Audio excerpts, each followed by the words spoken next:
Hey. Hello. How's it going? It's Friday.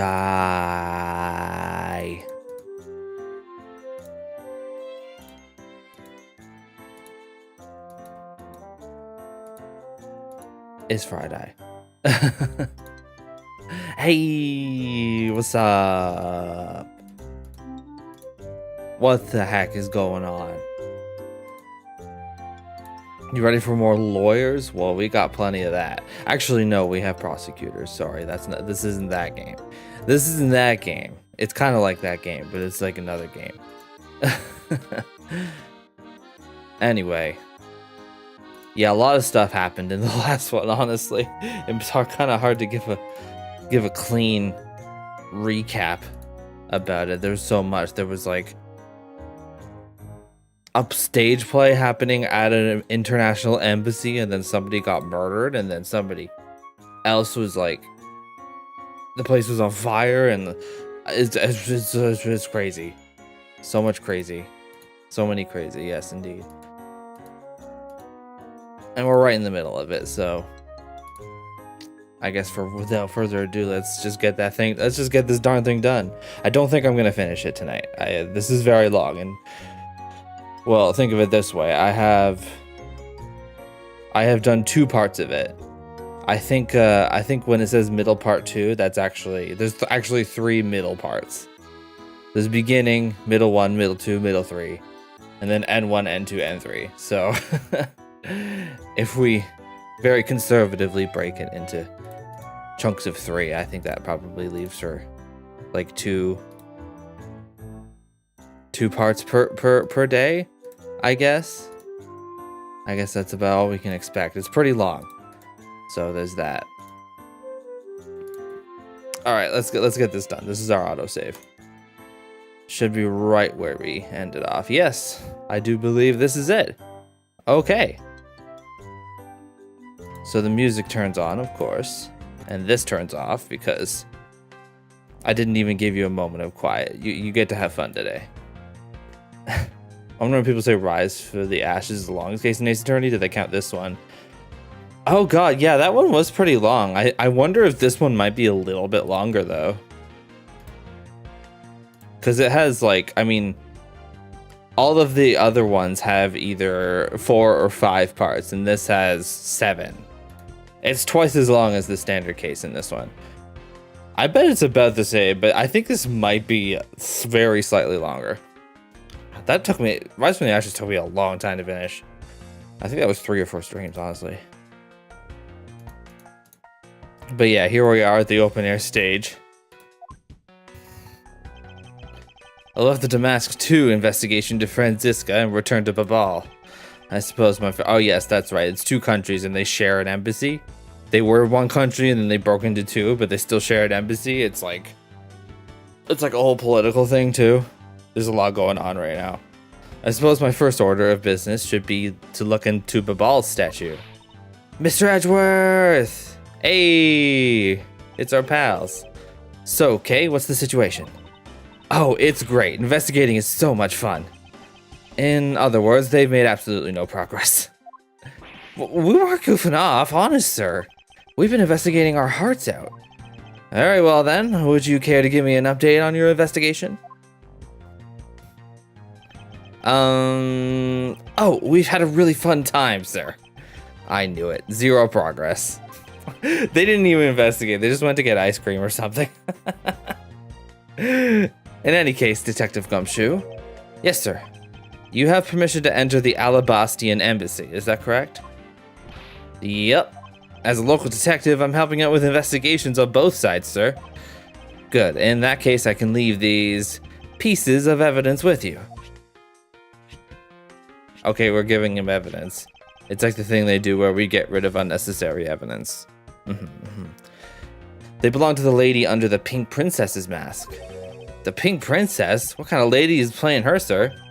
The kind that was also playing the role of the Pink Badger yesterday. Ugh. Oh, understood, sir. They would do the bottle flip challenge. I bet Kay could do it, honestly. If I happen to run into her, I'll give them back to her. And if I don't, then I guess I'll unload them somewhere. He doesn't seem all that enthused to go find her, but I can't blame him. Evidence that has lost their value. Given to Detective Gumshoe. Okay, yeah, it literally is that thing. Now then, I don't believe I'll be needing this anymore either. What? Are you really going to throw that autograph away? Yes, because that Steel Samurai was a fake. Steel Samurai's autograph I scrunched up into a ball and disposed of. Where did you dispose it of? I don't see a trash can anywhere. Oh, literally. Yeah, like Gumshoe struggles with it for hours and then Kay just effortlessly does it once. Wait, what? What do you mean by fake? Now then, I believe it's time for a little housekeeping. Okay, yeah, way more evidence. There was a lot of evidence, to be honest. Now, we were down to 2 pages worth. Okay, that's cool. That works for me. All right. And we have Kay back with us. We got this guy here. We can talk to him. He's been awfully quiet. Oh, so you're back now, are you, Mr. Edgeworth? You must be tired. Here, with these, you can eat whatever you'd like. And these are... Oh, we've already been over this. Discount tickets for the cafeteria. They open tomorrow at 10 in the morning. I appreciate the concern. However, these coupons do nothing for me right now. There's open air stage. What function does it serve exactly? Well, normally we use it for a variety of events. It's all to attract that extra bit of attention to Babal. I heard that tonight over in the Alabastian Rose Garden, Ambassador Alba was to give a speech. And you know what? Manny told me that I really should give a speech too. Mr. Kochin told you that? Yes, he did. Which is why I thought I should give a speech of my own. But unfortunately, I wasn't able to. Because of the fire the Yatagarasu started. Exactly. Damn, that sucks, bro. Ambassador Paleno, there's just one thing I'd like to ask you about. I definitely saw 2 dialogue choices, though, so... Oh, yes? Oh, and don't worry, you can ask me more than just one thing. How about 2 or 3? In exchange, I expect you'll be coming to Babal, yes? Thank you, but just the one thing is all I require. Manny Kochin, I'd like to ask you about this man who was your secretary. Sure, I'll tell you what I know. Thank you for your cooperation, Ambassador. He was, well, if I had to put it in one word, he was an able man.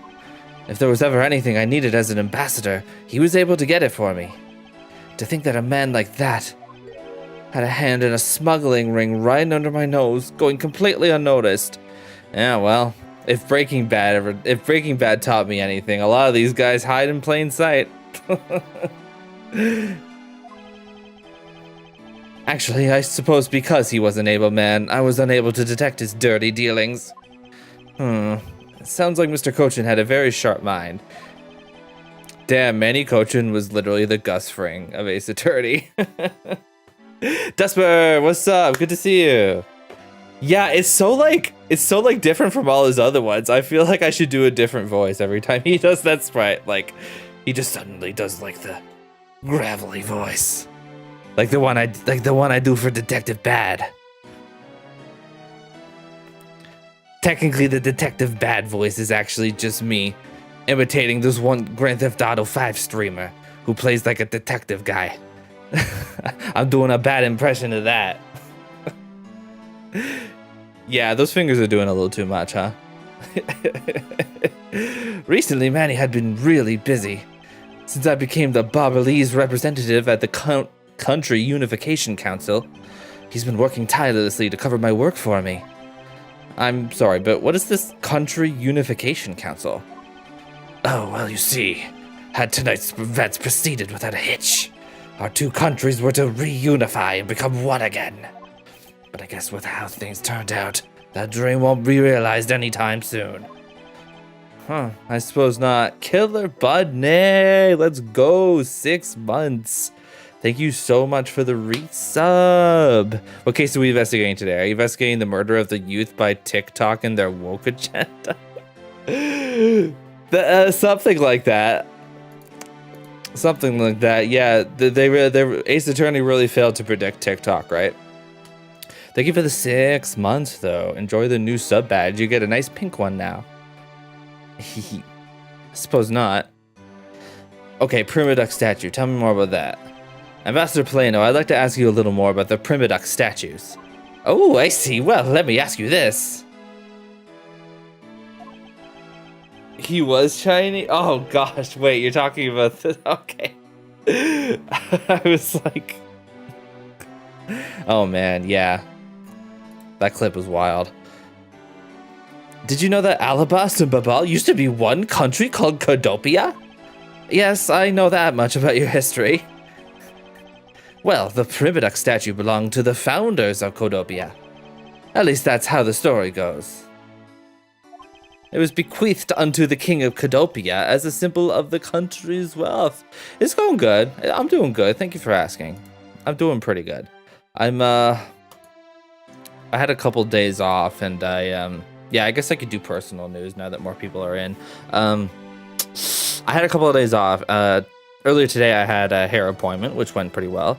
I'm also, this one's a little bit more interesting. I'm actually planning on getting, I'm in the market for like a laptop, which my eventual idea is to build like a mobile setup for the stream so that I could, you know, because, you know, I often go on vacations and, you know, like I literally was just gone for 10 days, right?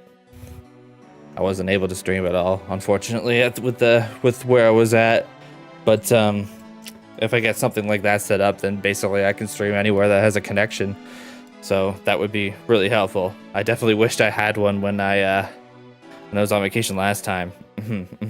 So yeah, I'm thinking like probably this month or next, late this month, maybe early next month.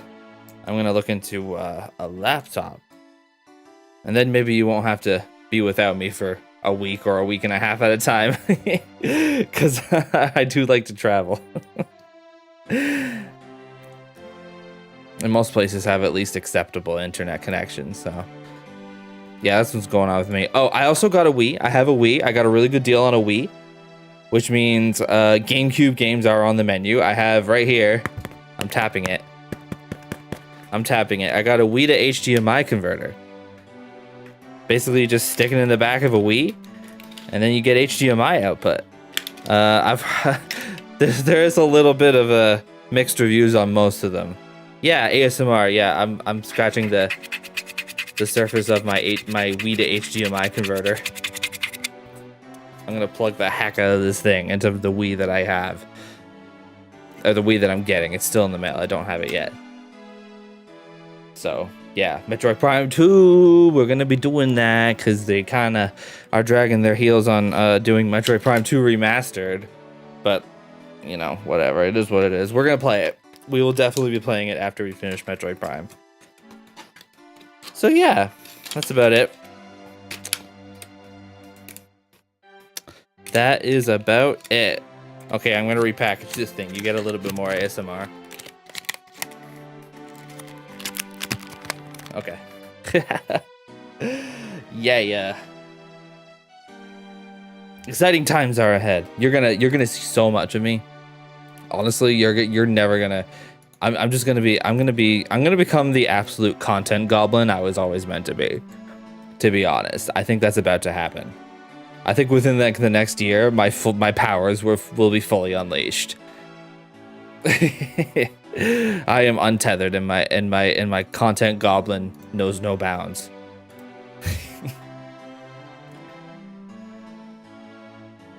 Anyway, yeah, that's what's going on with me. It was bequeathed unto the king of Codopia as a symbol of the country's wealth. So it was meant as a symbol of sovereignty and the right to rule, I take it? Yes, that's right, which is why both countries are so adamant about their claim. We hold the real statue, therefore we hold the right to rule, is the reasoning. It's pretty petty when you think about it, though, I suppose. But if Alabasta and Babal were to re-establish relations, shouldn't that put an end to the squabbling over the statue? I have no reason to believe so. The Primaduck statue is even more important now as a key to diplomacy. I wonder if Ambassador Plano knows about what has happened to the very important key to diplomacy. Perhaps I should try showing him this key and see what he has to say about it. Okay, that's probably, wait, show him this key? So are we showing him are we showing him the one that was moved? Because one of them got moved. We found evidence of tampering, right? Bloodstained weapon used to kill Damask. Yeah. There we go. Ambassador Plano.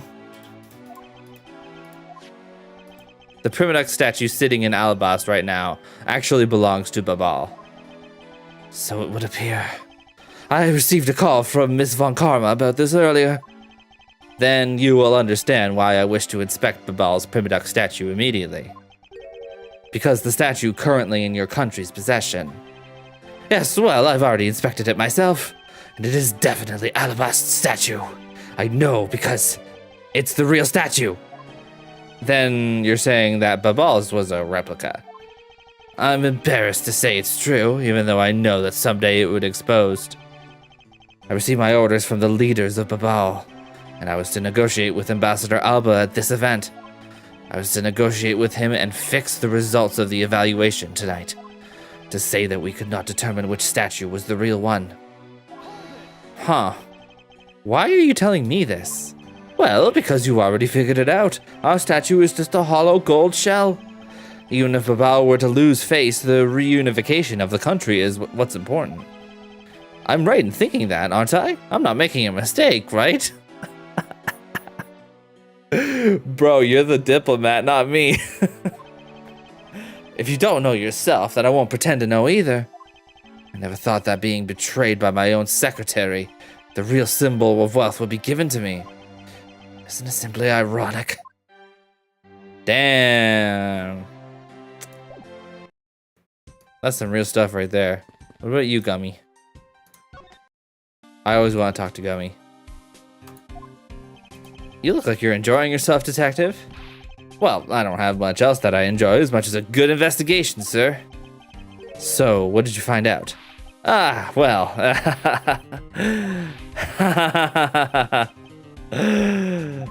I take it he has found nothing of any particular use, as usual. Hey, Mr. Edgeworth, I got something really interesting from Ambassador Plano. Oh, and what is this something interesting? This, sir. Ooh. Wow, that's so pretty. I'm so jealous. That's a real treasure there. Why does the flame burn green, Detective? So, apparently, if you burn the special wit crystal oil that they only make in Babal, it burns this green color, sir. Interesting. So it's a special property of the oil. I suppose this is a ploy to force people to visit Babal should the oil run out. Hey, Gummy, what about these silhouettes? They stuck some cutouts on the outside of the lantern so it'd project the images. Oh, silhouettes, huh? They are rather pretty, aren't they? Wait, what am I doing? I was supposed to be asking for an update on the investigation. I think he dialogue 100. I think Gumshoe did a dialogue 100 right there. Yo, look at this lantern. Isn't this sick? Bro. Hey, what's wrong, sir? There's something I want you to investigate for me. Do you think you can do that much? Uh-huh. You got it, sir. Hey, that's not fair. Why is Gummy getting to do all the fun stuff? Ah, well, that's because I'm Mr. Edgeworth's partner. Ah, I can't believe you took advantage of the confusion and stole my role as an assistant. Literally. Honestly, just give him the prosecutor job. I expect the two of you to get along and work together like professionals on this. Cool. Hey, where are you going? Are you heading back to Alabast? Yes, but before I do, I suppose I should give you a summary of what's happened.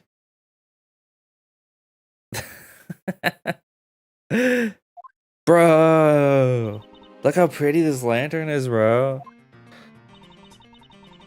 So there's been a murder in both countries using an object from the other country?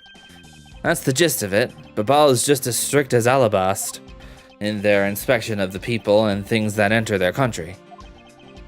Meaning that somehow both murder weapons were smuggled into the two countries. That's the only logical conclusion that can be drawn. Perhaps the key to the weapon smuggling is the person who traversed both countries. You mean the fake Yatakurasu?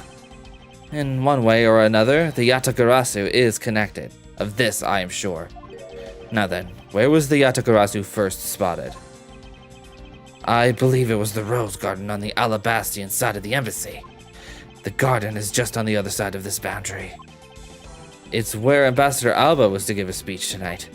At least, that's where I heard the Yatagarasu had appeared. In that case, I believe it's vital that I investigate the rose garden post-haste. I love it when a guy says post-haste. Wait, before you go, take a look at this, Mr. Edgeworth. What is it? My guess is that it's a guitar pick. I picked it up just now over there. Do you think it'll be of any use?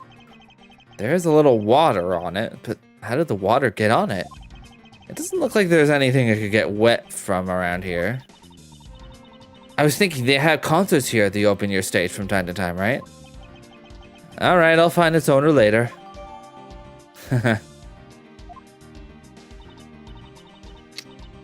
Oh yeah, there's one more thing. Mr. Edgeworth, would you be willing to hold on to this? Okay, where are all these little trinkets you keep getting, Kay? At this point, she's just offloading her trinkets. What is this? It's misused perfume. It's the bottle that woman left behind and that I found 7 years ago. Oh. I thought that one day it'd be of some use in tracking her down. So I kept it safe all this time. Thank you. I'd be honored to hold on to it for you. Cool. Okay. Okay, well, they're gone. So next move, I guess, is to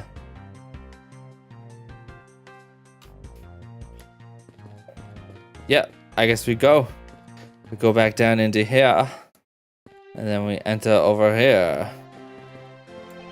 I think I'll be returning to the investigation in Alabas now, but I know. I'll go back to Babal and do some more investigating there. Ooh, nice little rose garden. I see you're back, Miles Edgeworth. Oh, hey, what's up? How are things in Babal? Although I can't really say I expect much from Scruffy and that girl. The investigation into Manny Kochin's death hasn't really progressed any. However, the investigation into the Yatagarasu has. Ah, yes, the Yatagarasu. Even now, I find it hard to believe. A person who can freely traverse between the two countries at will? Preposterous. Well, that's what I came here to investigate. I heard that this is where the witnesses claim to have seen the Yatagarasu. That's correct. Ambassador Alba was to give a speech tonight here in Alabast. And that's when the Yatagarasu appeared. The shadow of the mysterious thief appeared, and just as suddenly, it vanished. After that, there was the fire at the Babalese embassy that the Yatagarasu started. I vow that not a single feather from the Yatagarasu shall escape my diligence. That's such a nerdy way to say it. I think you've been watching too many Steel Samurai reruns. I'm gonna go get more water. I'll be right back.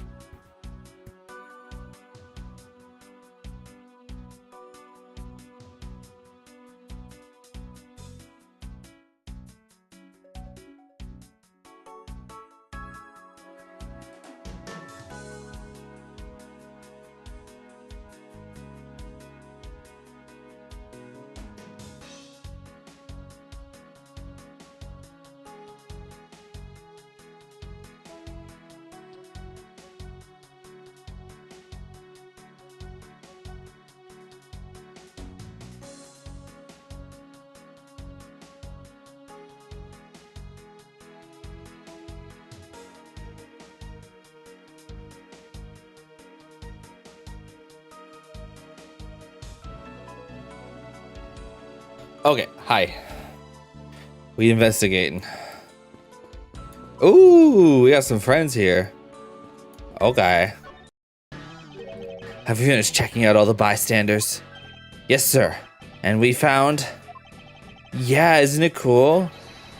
14 counts of pickpocketing, 16 counts of illegal parking, and one person ran a light, sir. Don't tell me you didn't find out anything related to the case. Sir, not a single thing, sir. Well, For now, let's just get those other lawbreakers down to the precinct. Agent Lang, well, if it isn't Mr. Prosecutor, I would just like to thank you for your assistance earlier. Make no mistake, it's not like I was trying to help you with what I did. After I left, you did receive word from Ambassador Alba. Word to wrap up our bodyguard assignment at the end of today. Oddly enough, we received word from HQ to return home on an urgent matter. As if I can be so easily called away from this case after I've come this far. Who invited my man, Blood? He thinks he's on the team.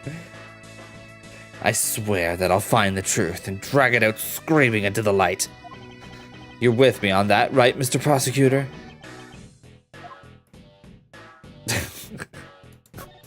God, he's so funny. Well, I wanted to help you. Hey, Greg, welcome. Good to see you. Hope you're having a good one.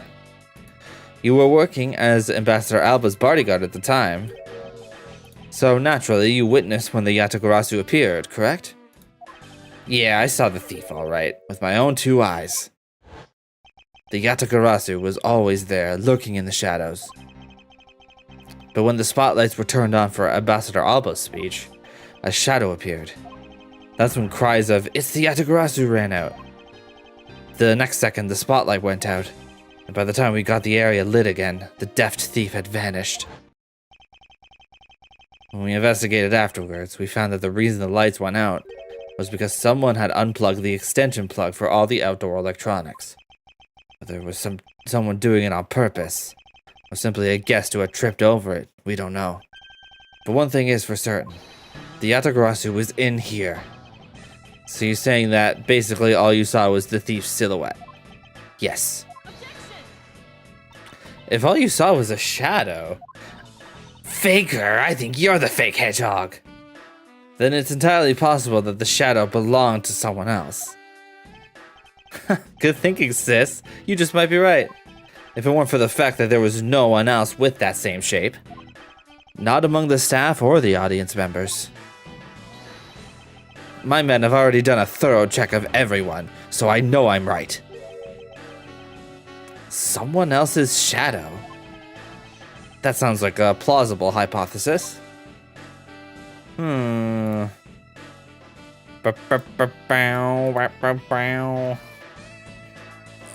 water.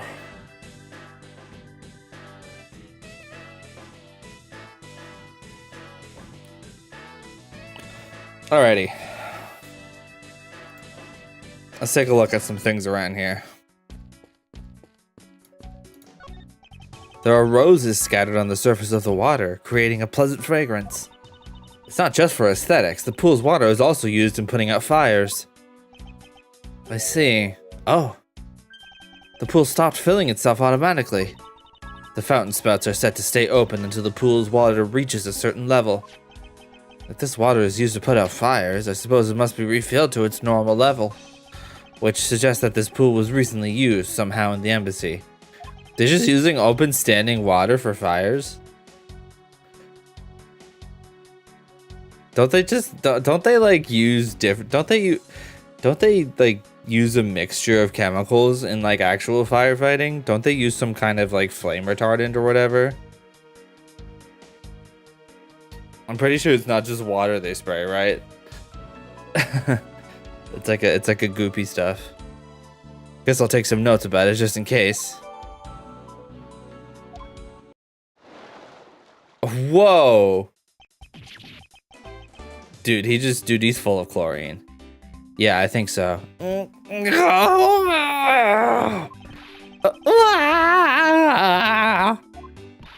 How dare you surprise me like that?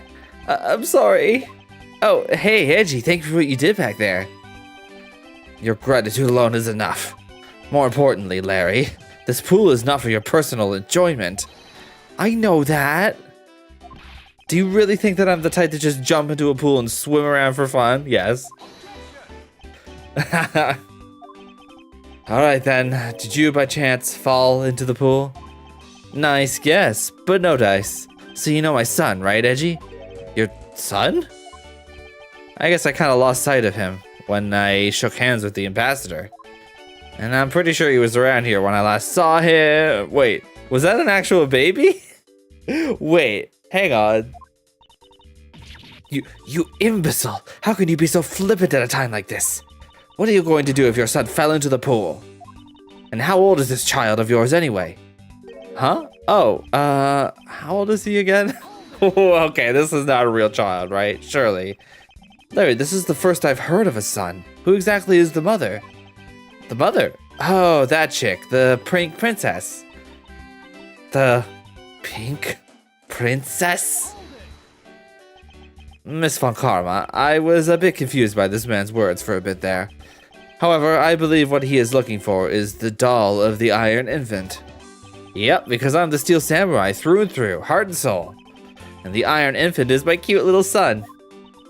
You have given a whole new meaning to the phrase, an astounding fool. Larry, get the heck out of there. You got no business looking like this. Larry, we have not seen hide nor hair of the Iron Infant.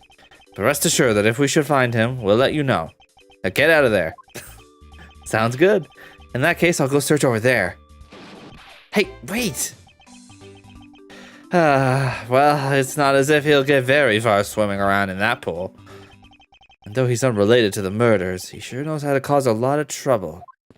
Man. Okay, thank you for that. Thank you for that.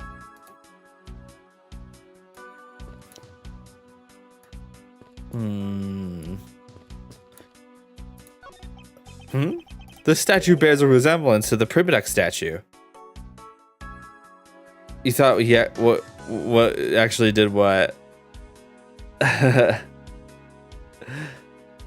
statue bears a resemblance to the Primidex statue. The plaque says King Primidex in the battlefield. In order to save the queen, King Primidex put his life on the line and went to war. So Primidex was actually a person of royal blood. I thought he was simply someone imitating a character from an ancient legend. Well, what surprises me is that a real person who looked like the Steel Samurai existed. I suppose there's that too. Okay, let's look at the other one. A statue of a woman.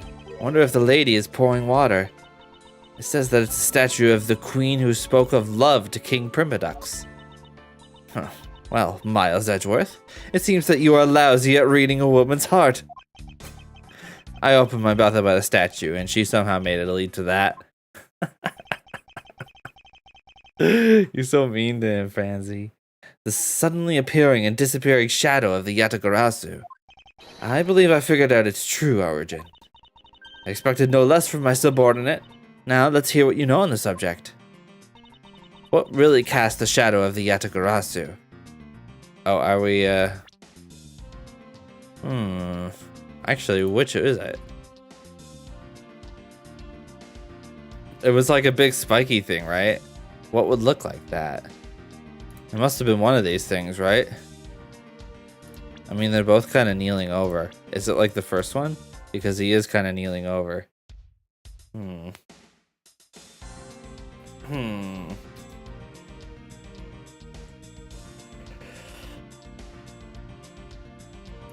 Unless it's like they blend different things. I think that could be it. The suddenly appearing and disappearing shadow of the Yatagarasu. Is it not possible that it was created by this statue? Are you playing me for a fool, Miles Edgeworth? This statue bears absolutely no resemblance to the shadow of the Yatagarasu. You are correct. However, this statue is but one part of the whole picture. Ah. What do you mean by only one part? The other one is the other statue. It's both statues at once because they both have lights on it, right? Take that! It's another statue? The Yatagarasu shadow was made from the shadows of these two statues. Made? What do you mean by that? Right now, the spotlights are all over the place. This is because they were moved when the guests were in a panicked state. However, if we were to restore the lights to where they were when the thief appeared, you believe that the two shadows will create the Yatagarasu? Yeah, they overlap. Precisely. Now then, watch as I reveal the true form of the Yatagarasu. First, if we set up a spotlight to cast a shadow of King Primidex in the battlefield. Yeah. the shadow of the king's statue would appear as on the backdrop of the stage. Likewise, if we set a light up on the queen who spoke of love to King Primadux, her silhouette would appear on the backdrop to the stage. Aha! So if we were to combine the two shadows, yeah. There was more spikes in the drawing we saw before, but yeah, I guess that was people extrapolating. It looks nothing like the Yatagarasu statue. Miles Edgeworth, how do you explain this grotesque shape? Calm down, Francisca. The way the light needs to be shown on the queen's statue is wrong. What do you mean by that? I believe that the whole of the king's shadow needs to be used for this to work. However, in the case of the queen, I don't believe her whole shadow is needed. Rather, the person who created the shadow only used one part of her shadow. Only one part. Yes, and that one part alone is enough to fill in the rest of the Yatagarasu's shadow. Why didn't you say that in the first place? You're right, I apologize. Now, what part of the queen's statue is used to complete the Yatagarasu? It's, oh, you know what? It's probably the fingers. That's the only thing. Yeah, it's like, yeah, ooh, yeah, this is really cool. Think back to what is missing in our shadow. 5 long, thin areas, correct? Now, what does that remind you of? Ah, that's right. It can only be the shadow of the queen's left hand. Francisca, can we please adjust the spotlight's position? It was the nose. 5 long, thin points. So that it only shines on the queen's left hand. Alright, let's give it a try and see what we get. Yo! It kind of looks scarier than it does on the statue, though. It's... Yeah, this is exactly like the shadow I saw. The culprit must have changed the spotlight's positioning beforehand, and then pulled the plug after people saw what the culprit wanted them to see. That's kind of genius, actually. In their panic, the guests must have moved the spotlights around, which we can assume was also a part of the culprit's plan. By the time the lights came back on, the Yatagarasu's shadow had vanished, which means that the shadow was a construct from the very beginning. You have so many hot Cheetos. Gosh, yeah. I almost want to wear gloves when I eat something like that.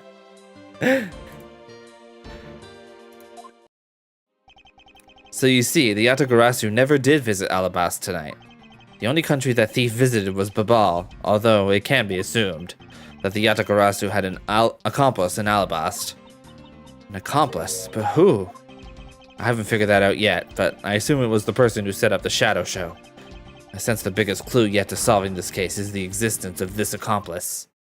Yeah, we did it. How's the investigation going? Oh, it's him. Detective Bad, have you come to join us in investigating the Yatagarasu?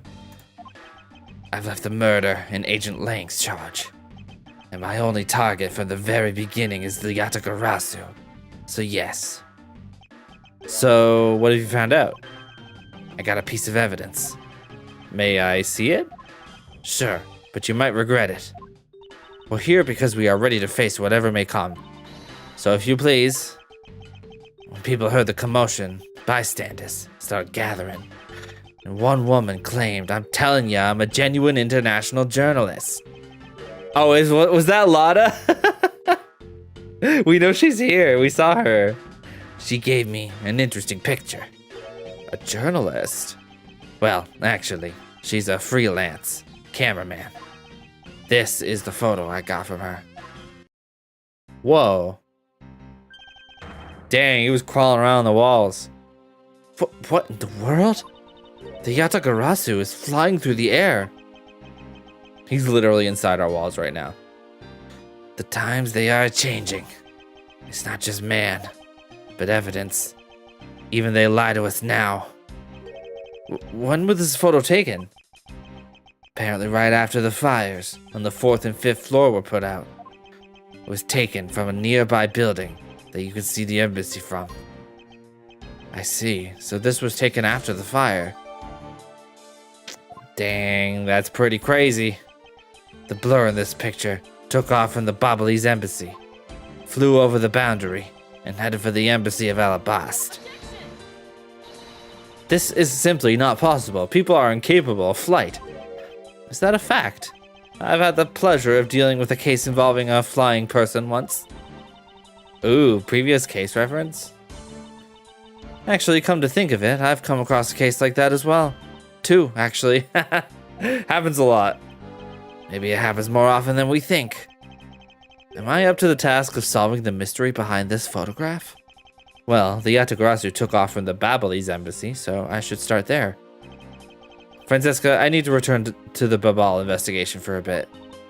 Alright. Okay, we're going. I'll continue investigating on the side of the building. Alright, I'm counting on you. Thanks, Franzi. Hi, Kay. Welcome back, Mr. Edgeworth. Why is she punching me? Now, come on, let's get back to our investigation. Yes, let's. Yeah, let's do this.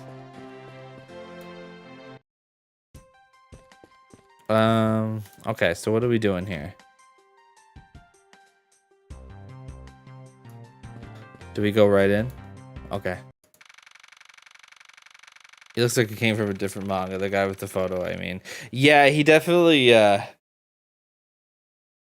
don't know, I don't know what it reminds me of. It reminds me a bit of Berserk. You know what I mean? I might be yapping, but yeah. Just kind of that very, I don't know, that very sketchy art style. Not sketchy, but like a lot of lines, you know? To think after all that running around, we're right back where we started. It would appear that way. Hi, Mr. Edgeworth. Have you found Mandy's killer yet? I'm terribly sorry, Ambassador Paleno, but I have yet to find his killer. And I guess his murder really was the work of the Yatagarasu. Griffith, Berserk, and Ace Attorney are real. Excuse me, he's here. Griffith is real.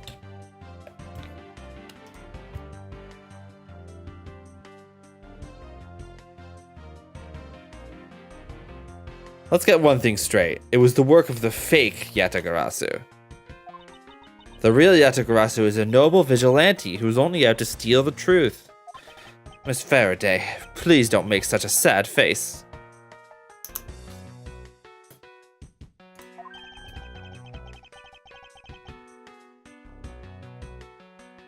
If there's anything I can do for you, all you have to do is ask, alright?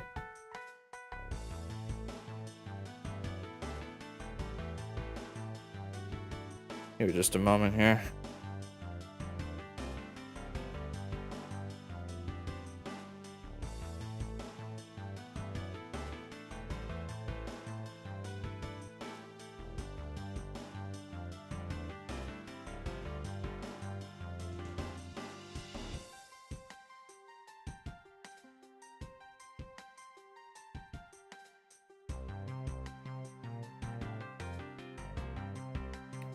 All you have to do is ask, alright?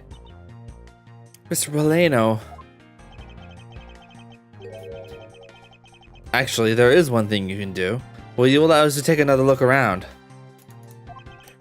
We didn't have enough time to conduct a thorough investigation earlier. Oh, sure. Please feel free to investigate to your heart's content. Also, there are a few questions I'd like to ask you personally, Ambassador. If it will bring a smile back to Miss Faraday's face, then I'll gladly answer anything. Thank you, Mr. Paleno. You're a total gentleman. Ha ha ha, you don't have to waste such nice words on me, little miss. Hey, Sir Paleno. Those two sure got chummy awful quickly. You know, it's easy to say we're going to investigate, but where should we begin?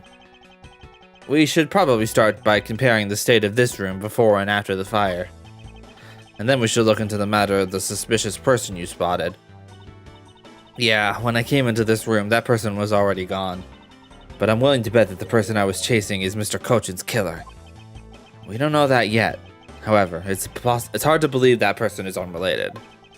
Furthermore, because the key the Yatagarasu stole 7 years ago was found here, it signals that perhaps Miss Yu is also somehow involved. I knew it! That woman is almost definitely Mr. Kochin's killer. Yet again, we don't know that, There are too many mysteries to be solved in this case. Speaking of the Yatagarasu and mysteries, I received a most mysterious photo from Detective Bad.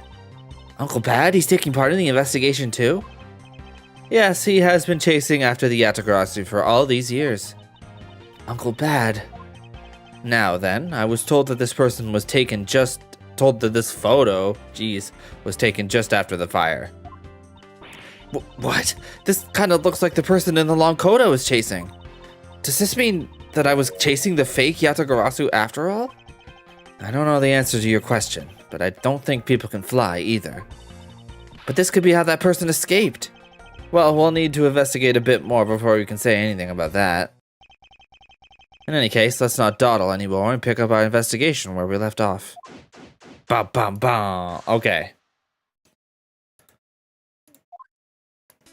Okay, so we're going to talk to the ambassador and get his take on things. Now then, ambassador, I'd like to ask about your movements before the fire broke out.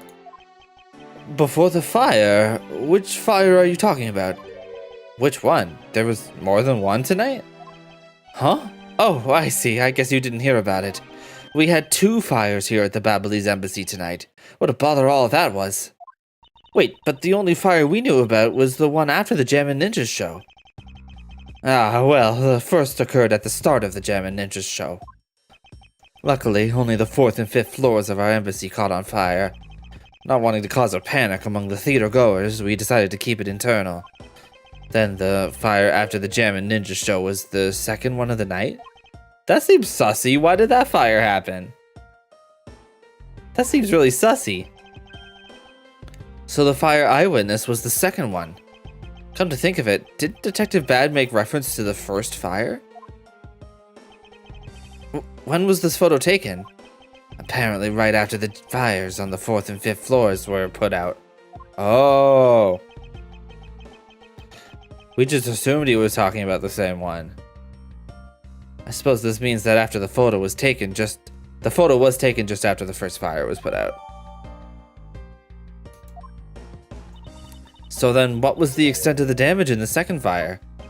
The second fire was contained to this floor, the 3rd floor. I think it was leftover embers from the fire on the floors above that caused it. That's... how should I put this? A very bad stroke of luck. My office on the 5th floor, Manny's office here, and Manny himself, all gone in the blink of an eye. Oh. I feel so sorry for you, Mr. Polano. Oops, look at me going on and on. Now then, what was it you wanted to ask again? We were discussing what your actions and whereabouts for today were, and if you happen to know what Mr. Cochin's actions and whereabouts were as well. I was this many years old when I realized this was called Turnabout Ablaze because of the multiple fires and not some metaphor. It's literally just fires. Dang. I mean, I might have made that assumption too, to be honest. I heard that title, I was like, wow, that sounds pretty crazy. It's just fires. Multiple fires. Fires plural. Yes, very well. Let's see. I've been busy all day from morning until now. First I woke up and then I brushed my teeth. After that I had a roll for breakfast. Fascinating. How about you just skip to the relevant parts for me? Oh, you'd like a condensed version. Alright, I can do that for you. Morning activities. So what did Mr. Cochin and you do this morning? Well, originally we were supposed to meet and shake hands with the Jammin' Ninja. But Manny and I wanted to turn it into a photo op, so we were tidying his office. You helped clean Mr. Cochin's office? Why were you not cleaning your own? Oh, I think I forgot to mention this, but my office is currently undergoing renovations. Which is why both the Primaduck statue and the Bobbly's knife set are down here. I see. Oh, but the tidying didn't take much, really. We just burned some files we no longer needed and expired coupons in the fireplace. I bet cleaning up the fireplace must have been a real pain though, huh? Ah, about that, I kind of forgot to clean the ashes out. Ha ha ha ha, I guess I'm up a creek without Manny here to get angry at me. An ambassador like yourself has been on the receiving end of a secretary's anger? Oh my gosh, this sprite, he's such a little guy.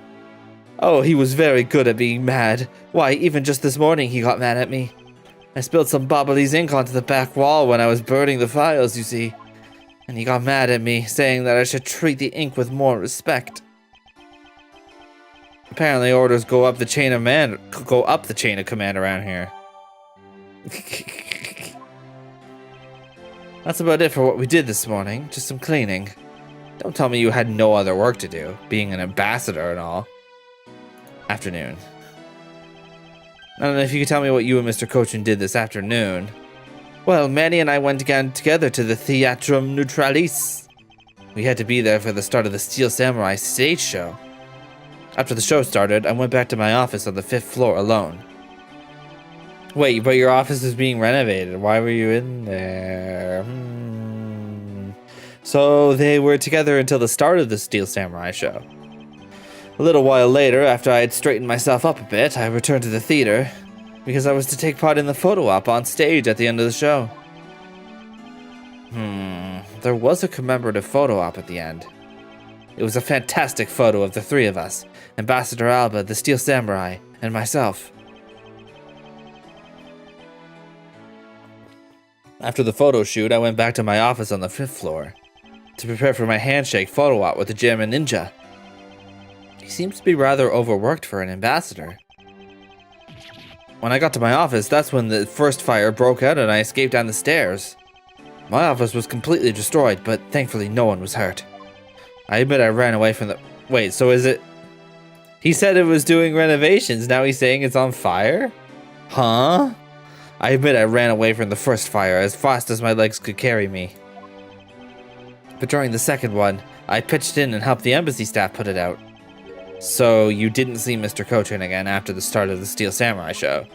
Yes, that's right. The next time I saw him, he was lying there in an eternal sleep. I see. Ambassador Polano, I thank you very much for your help. Sorry I couldn't be of more assistance, Mr. Edgeworth.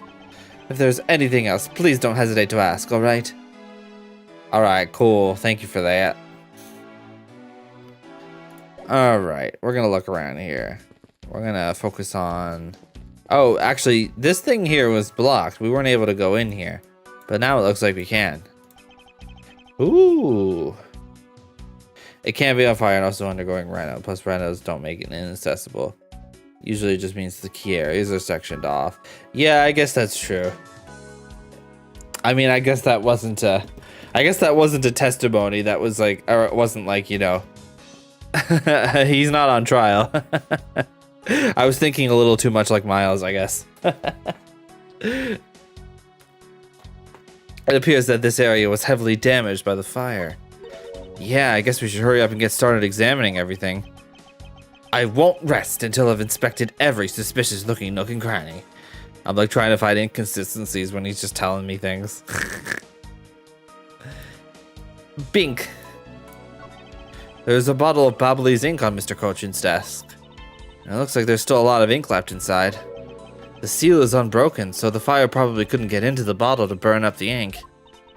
Hey, Mr. Polano, it looks like your precious Ablaze ink is alright after all. What? That's odd. Ambassador, what do you mean by that? Well, it's just that there is something strange about the ink. Would you mind elaborating on that statement for me, please? Okay. I'll go over there and talk to you. Ink. I wonder if you might tell me what you noticed about Mr. Cochin's bottle of ink? I just thought of it right now, but during the second fire, Manny was worried about his office, so he came rushing back to it. I called out to him, and when I received no reply, I used my spare key to open the door. But when I did, I was greeted by roaring green flames. Green, huh? Hey, we have a... Well, how about the lantern? The flames were so big that I wasn't able to see into the room at all.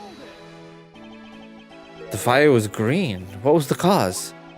Well, wit crystal oil burns green when it's lit, as you can see by this lantern. And Ablaze ink is made from the same oil, which means it would also burn green. You know, I too had thought it was Manny's ink that had caught on fire. So that's why I was surprised to find out there was still a bottle of ink left on his desk. The case of the perplexing green flames. Talk about a mystery. What exactly was it that caught on fire in here? This guy, man, this guy's face. God, he's just like he's so DreamWorks. That's what I keep thinking of. All right, we're gonna go back over there and check it out.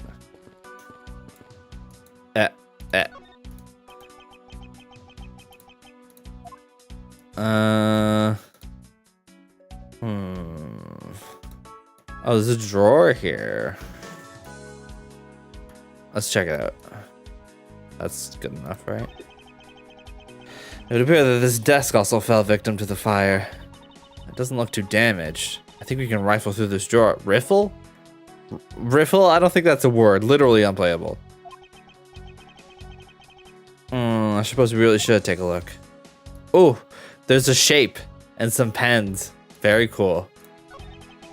This is a rather unusual shape for a notepad. Oh, it's a notepad. I suppose this must be another souvenir from somewhere. Paper? Riffles. The sour. Riffles have ridges.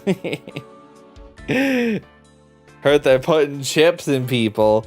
Well, mine better be sour cream and onion.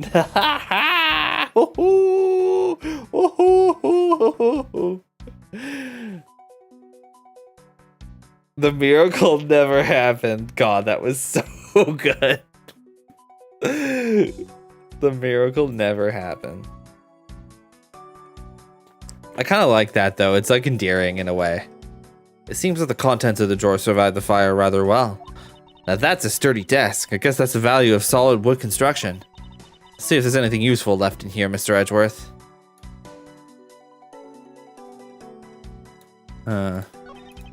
That's the same.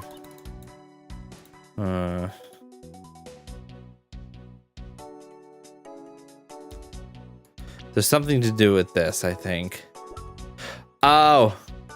Damask 2's note. It's the same notepad. Yep.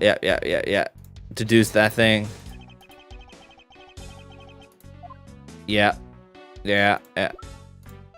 Hey!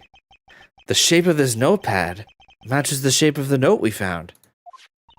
Hey, you're right. What is it? It looks like something straight out of Monument Valley. Monument Valley? Wait, what is Monument Valley? Is that a real thing? Monument... Yeah, it's real, isn't it? Oh. Yeah, it's a real thing. Yeah, it kind of has like big jutting rocks. Yeah, it kind of has like... You can kind of see it here. It kind of has like kind of square shaped rocks jutting out. Kind of cool.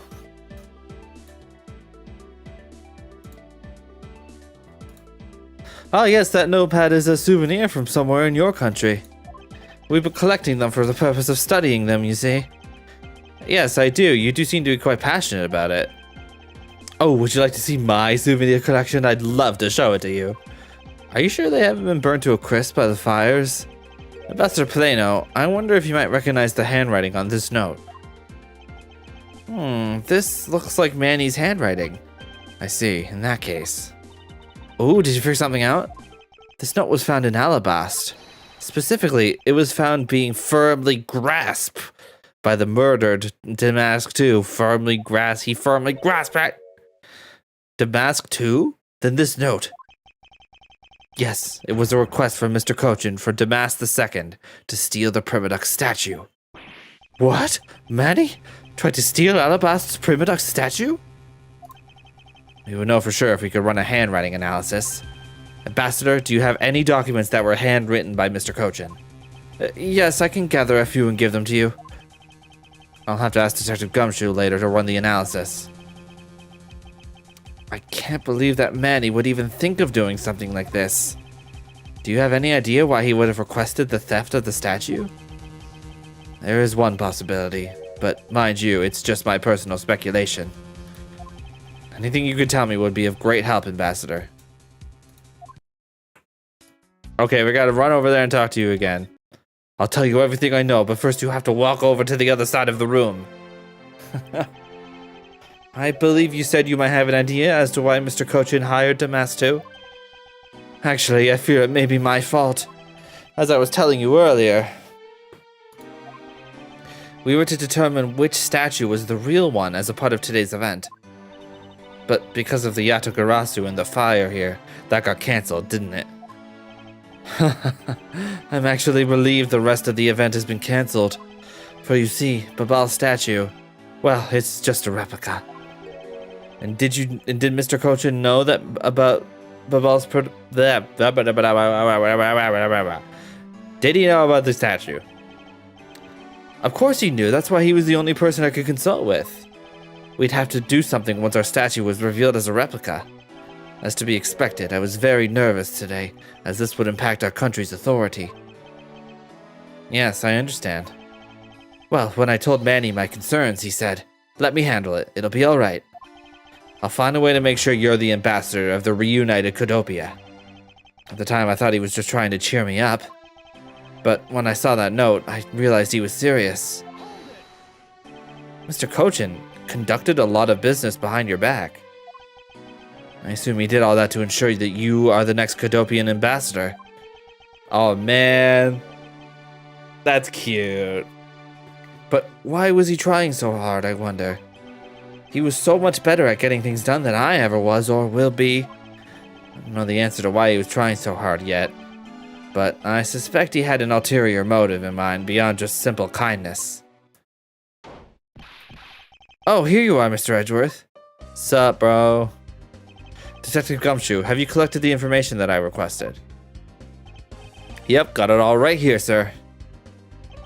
Here you go, Kay. Feel free to take a look. It's for you, after all. What is all this, Gummy? It's all the information on the room that I got from the embassy and Interpol people. Now we know exactly how this room was before and after the fire. Good work, Detective. Oh, it was nothing, sir. I'm an expert at getting people to talk.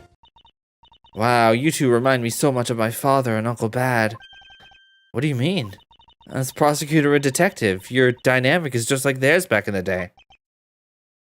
Well, don't you worry. I'm gonna find my own wonderful partner someday. And when I do, I'm gonna become a good Yatagarasu, just like my father, right? Please don't ask me questions to which I have no answers to, Kay. However, I can say that it is truly a wonderful thing to find a partner you can trust. He's talking about Phoenix.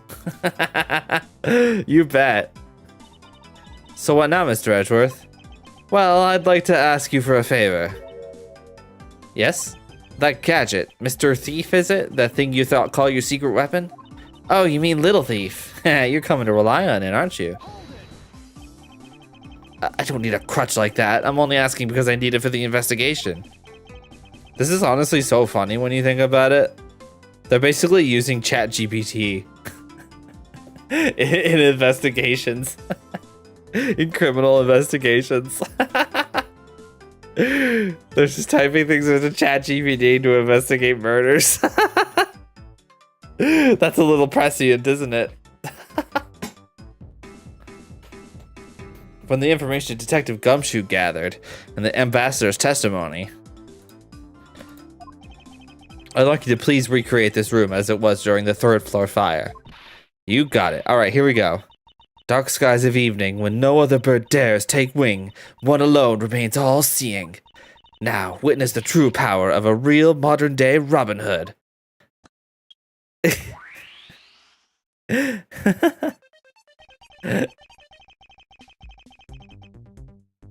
Oh, it's kind of, yeah, you're right. It's not quite ChatGPT. It's like Mid-Journey. It's like image generation. It seems there are other things beside what the ambassador mentioned that have changed. It's possible that we might find the escape route the person K saw use as well. Oh, what is this? Is this some sort of light show I was not told about? This is the power of a true vigilante. It's recreating the room with the info I inputted. Really? That is certainly one interesting device you have there, Miss Faraday. I believe it's about time we returned. Okay, there's some, is this, oh, I thought it was money. What is it, though? So Babal is really into pushing their tourism industry, huh? Yes, it would appear that way. You know, I'd really love to take a trip. Hey, why don't we take one after this case? Do you already have a destination in mind? Well, ideally, I'd like to go someplace where I can continue my thief training. Well, if you want to learn the fine art of stealth, perhaps you should visit the studio where they make the Gem and Ninja TV show. Hey, that's actually a really great idea, Mr. Edgeworth. I can't believe she took me seriously. I thought it was a stack of bills. That would have been kind of funny, wouldn't it? This grandfather clock. It was apparently in a different position before the fire. According to staff members, the clock was flush against the wall before the fire, sir. Which means that most likely it was moved by someone during the fire. Speaking of which, it's totally 11 o'clock now, but I don't hear any chiming. Huh? That's odd. It was still chiming right on the dot of every hour this morning. Maybe the fire damaged its internal mechanisms or something. Ambassador Plato, maybe we take a look inside that clock. Sure, go right on ahead. Detective Gumshoe, if you could please inspect the insides of the clock. Yes, sir, I'm on it. Mr. Edgeworth, I found this inside, sir. It looks like a length of wire. Wire. Wire.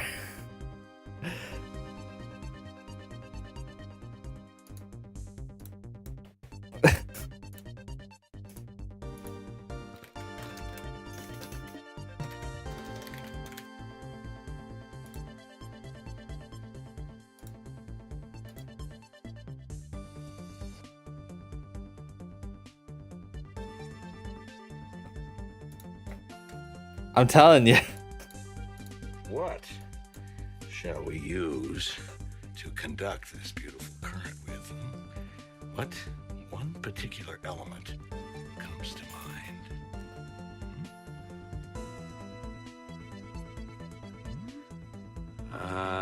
Wire. Wire.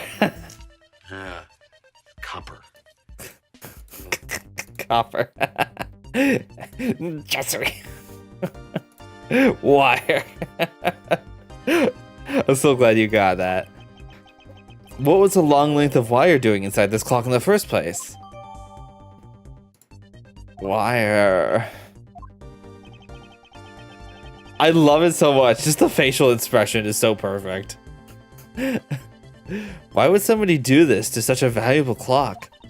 Sounds like it wasn't Mr. Polano that put that wire in there. Perhaps it was Mr. Cochin's killer who did. Let's look. We should look at the. Oh wait, ceiling fan. So by this time, the Priminox statues had already been swapped, right?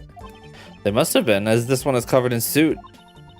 What lousy timing! And just as the two countries were about to become friends again, too. Would have been better if I had stolen it than for it to get caught up in that fire. Okay, I think I understand your sentiment. However, if you were to engage in theft, I can't look the other way, right? If you could please stop stealing my lines. Lamau. XD. Lamau. That looks like a very comfortable chair. Well, it doesn't look all that broken, so why don't you try sitting on it? No, I'd better not. It's very important that we preserve the crime scene at all times. Wait, but you're always touching all sorts of things at crime scenes. It's because I am a prosecutor and it's a part of my job to examine things. And my job is to be a great thief. Which is exactly why you are not allowed to touch anything. A fireplace, huh? So Babal's offices have them too. Two? There is a fireplace in relatively the same location in the Alabastian office. However, we found something there that I'd rather not recall ever again. Still can't believe that we found that undershirt in the fireplace. he was pretty messed up by that. Why don't you try creating new memories with this fireplace? You can climb inside and we can play hide and seek. And come out covered in soot? I think not. Ah, you really have no sense of fun, Mr. Edgeworth. You party pooper. What about the window? You can see the Alabastian embassy through this window. So where were you when you were investigating over there? You can see it from here. I was there on the 5th floor. That's where Damas 2 was killed. What? You mean you don't mean the Damas 2? Aw, poor guy. As a fellow just second generation thief, I can't just turn a blind eye to this. even though Damask 2 was merely an imposter of the original. Merely. Yes, indeed. Yes, indeed. Fire? Inspect the fire. These must have been the large green flames Ambassador Paleno saw. With flames like these, it's no wonder you couldn't get in. Kay, by the time you came in this room, had the fire already been put out? Yeah, the fire had died out or something by that time. Then this fire here only burned from the time the fire started on the 3rd floor, until the Yatakarasu appeared and caused a stir in Babal, I suppose. Guess Mr. Paleno was just lucky enough to run into this fire as it was burning, huh? Yes, you could put it that way. And since you were the first to discover the body, we can assume that no one else entered the room until that time. No one other than the person you were chasing, of course. I knew it. That person I saw was definitely up to no good. I mean, that person could even be Mr. Cochin's killer. That is very likely to be the case. This is probably a little too political, but man, I love how this fictional country split in two feels so believable, considering all the wild shit that his actual countries have been through. Yeah, there's definitely some undertones here that feel a little bit prescient. You could definitely sense there's probably some. Obviously, they didn't really write it, but you can kind of assume there's probably some sort of tension in that sense. Yeah, definitely. I get what you mean. I totally get you. Yeah.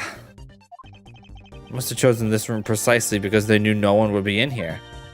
Okay, then maybe the green fire was where it was to prevent anyone from coming in. But then what did the person set on fire to make the green flames? Well, whatever it is that person burned, it made a rather sizable fire. And since the fire's green, well, we've seen something that burns green, right? It's a bit tinier than these flames, but you get what I mean. Yes, and I do believe that what you are thinking is exactly why these flames are green. Which fire-related piece of evidence burns the same color as these green flames? I'm guessing it would be the lantern. Take that! This silhouette lantern. Its green flame comes from the wit crystal oil it's burning. Yeah, that's the fire I was thinking of too. I love the green it gives off. I think we've now established that the green flames were caused by wit crystal oil. Furthermore, we now know that there is only one other thing made from wit crystal oil. Oh, you mean the thing Mr. Paleno was mistaken about, right? Yes, precisely, as we found out earlier in our investigation. What? I don't get it. Can you fill me in, sir? Fine, I suppose. I'll explain it in a way that even you can understand. This is the thing made from wit crystal oil that Ambassador Paleno was mistaken about. Well, it would be... It would be... it would be... the ink. Ablaze ink is made from wit crystal oil. Oh, so it should burn the same color as the flames in the lantern, right? Yes, precisely. However, the green flames in this room were not from a bottle of Ablaze ink. Because we found the ink Mr. Cochin used on his desk, right? Yes, however, we know that Mr. Cochin was smuggling the ink in massive quantities. Now, what do you suppose he made using all that ink? I believe what he made with that ink is the answer to what gave birth to the green flames. Oh yeah, I'm really beginning to feel the energy coming from you, Mr. Edgeworth. It would appear that I finally found it, the smuggling ring's real goal. Made of Ablaze ink, this is the source of the green flames.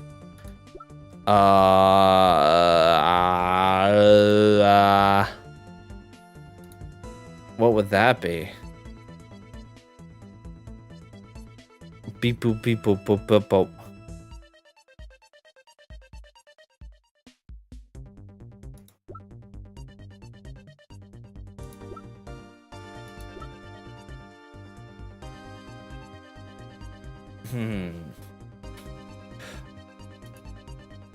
Ink goes on paper.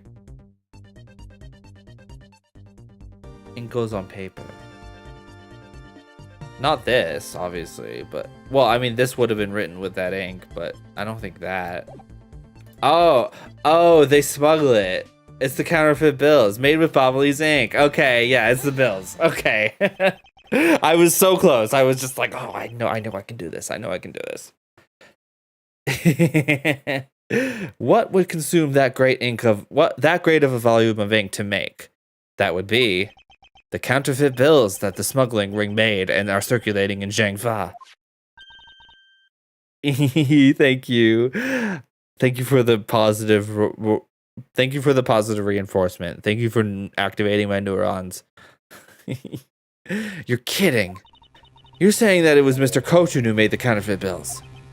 I am. I believe you could even go so far as to say that he stole Babal's printing press. Ambassador, Mr. Kochin had permission to freely use the printing press, correct? Well, yes, and I do remember seeing him use it in the middle of the night. Okay, so you're just a bit silly then. But never did I think he was using it for such a foul deed. Ambassador, because of your secretary's crimes, you will need to be investigating as well.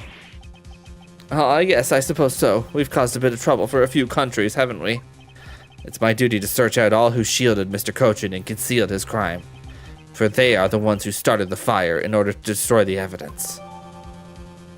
Oh. Okay, that was it.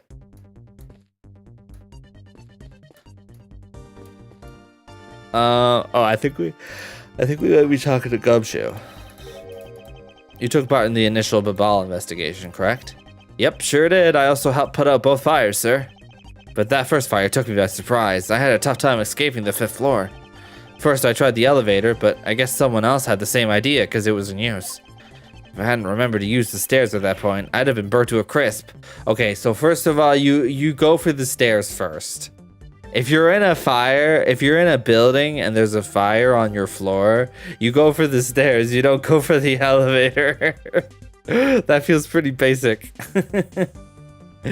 You don't know what's going on in that elevator, and you might not be able to get out easily. Remember, how do you forget stairs? I warned you about stairs, bro.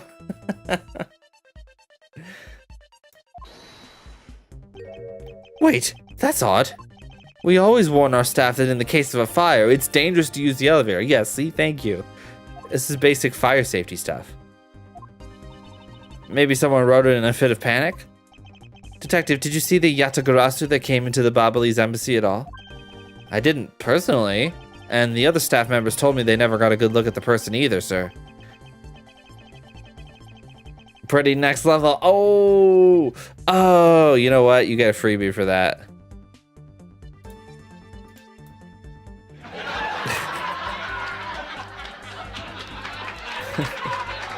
I wonder if you could tell me a bit more about what you discovered, Detective. During the fire. The second fire broke out around the time the Yatagarasu was spotted in Alabast. That's also when a suspicious person was spotted in Babal, which caused some panic. So no one was able to get a good look at this Yatagarasu that entered Babal. Yeah, all they saw was a mysterious person wearing a long coat. But that's not enough to make a positive ID, you know? Still, it was enough to make the people who received the calling card panic even more. A person in a long coat. Sounds like the exact same person I saw. The Yatagarasu that appeared in Alabas was proven to be just a fabrication, a shadow, a faker. In light of that fact, the Yatagarasu that appeared in Babal is also suspect.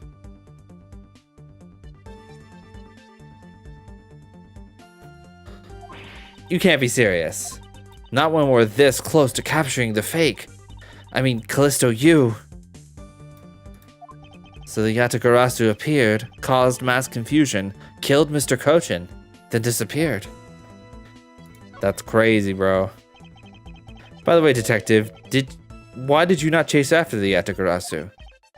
I did, but, well, this embassy is huge, sir. I got separated from the other staff members I was with, and I was lost for a while there. You didn't even memorize the layout of the building you were to guard, Detective? Hey, I'll be sure to do that from now on, sir. Are they, like, understaffed or something? I feel like detectives being on guard duty is not, like, a thing that happens a lot. Don't they have any kind of security at an embassy? But, you know, it was thanks to me being lost that I was able to come to Kay's rescue. Oh, is that a fact? Yeah, it was when I was lost and wandering around the third floor hallway, sir. When I heard a scream, I headed towards it right away. Oh, that's probably for when I found Mr. Cochin's body. Yeah, I thought it sounded like her, so I got real worried and ran as fast as I could. And it was thanks to Gummy that Miss Sheena wasn't able to take me away.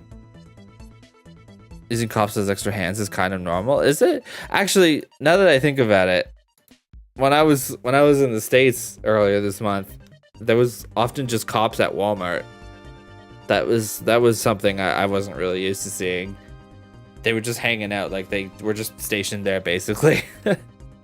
Like, man, I can't imagine that's proportionate. That seemed a little odd. I didn't really see too many odd things like that. I mean, I did see like a big thing of trucks with Trump flags, but yeah.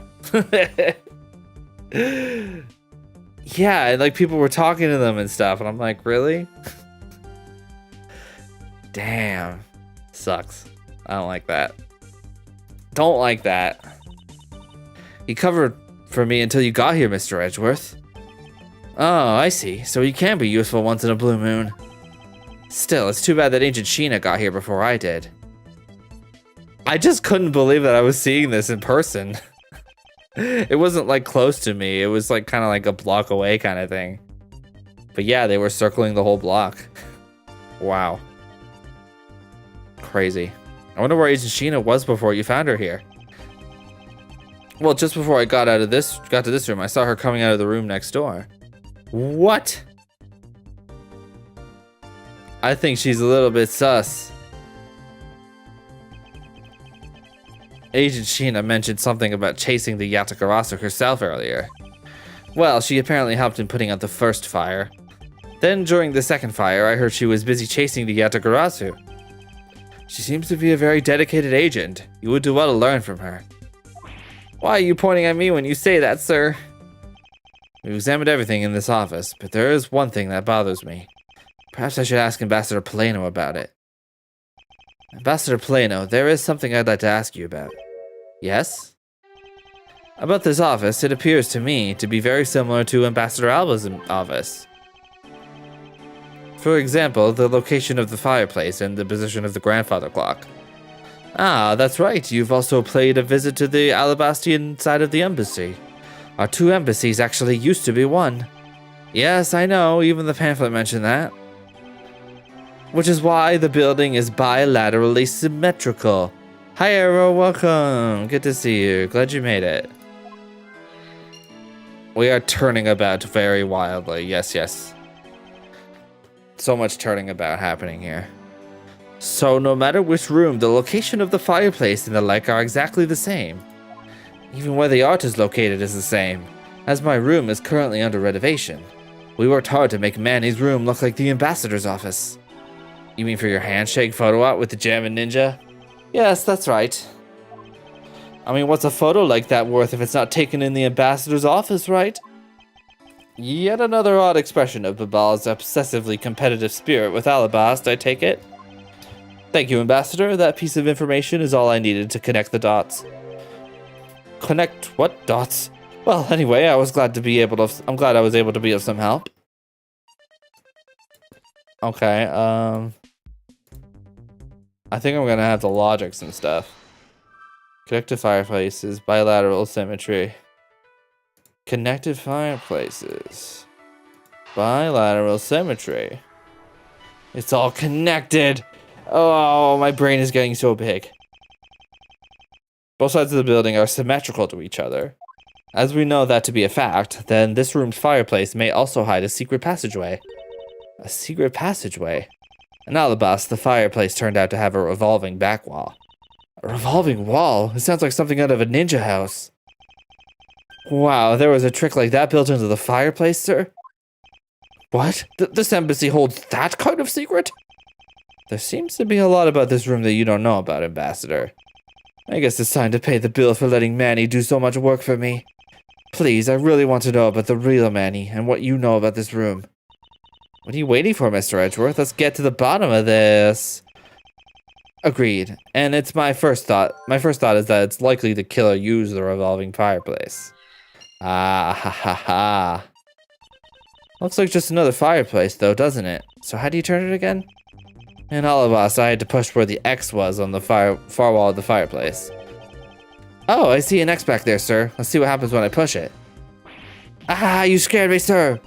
There is something about this fireplace that lies in contradiction to the facts. Huh? But we found an X where you thought there'd be one, right? We did, but that's not what I was referring to. Something is missing from this scene. What does this contradiction mean for us? I won't rest until I've inspected every suspicious-looking nook and cranny.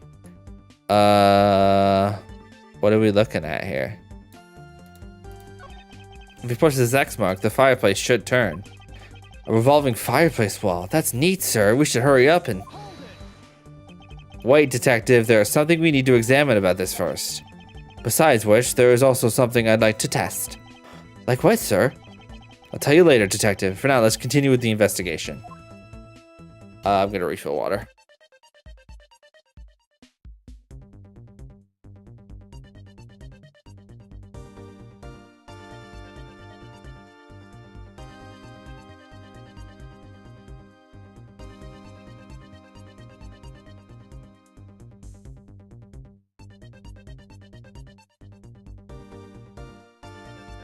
Oh, yeah, buddy.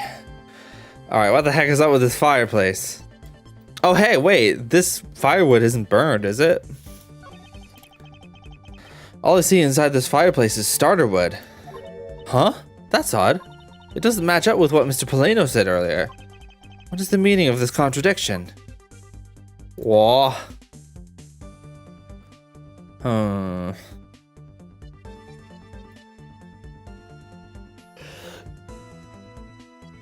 Boop boop doop boop.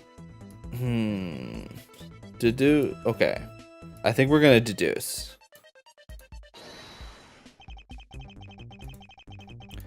It didn't match up with his testimony, so it's gotta be his testimony, right? There's so many that just look like papers here. Yo! Ambassador Polano, you said that you burned some old fires in this fireplace today, correct? Yes, I burned quite a few files this morning, actually. And after you did, you forgot to clean out the ashes from the fireplace, correct? Ha! Sick rise from the ashes reference. Let's go! That's right, but why are you asking? And why are you making such a scary face? I'm sorry, I admit I am a bit intimidating when I'm serious. In any case, take a good look at this fireplace and tell me what you find odd about it. Let's see. Where did all the ashes go? Oh. Oh ho ho. What is the meaning of this, Mr. Edgeworth? You don't really think that Ambassador Polano is lying, do you? Yeah, I thought he was sus from the beginning, honestly. I thought he was sussy. No, there is no reason for him to lie. And I don't believe his testimony is wrong either. It is the fireplace that is causing the contradiction. Okay, maybe he's not sussy. I've decided. I did that actually. It was me. I wrote this. It was me. No, I'm kidding. Okay, I wonder if you might update the fireplace data for me. You got it. I'll add in the ashes from the burnt files and... Sounds like we've pretty much figured everything out now, huh? Well, it was nothing. All I did was follow where our leads led us. Oh, I sense it coming on. You're about to dazzle us again, right?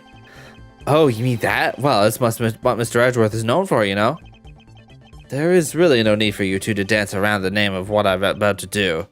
The logic and reasoning spectacular? Yeah, honestly, that's true. You're right.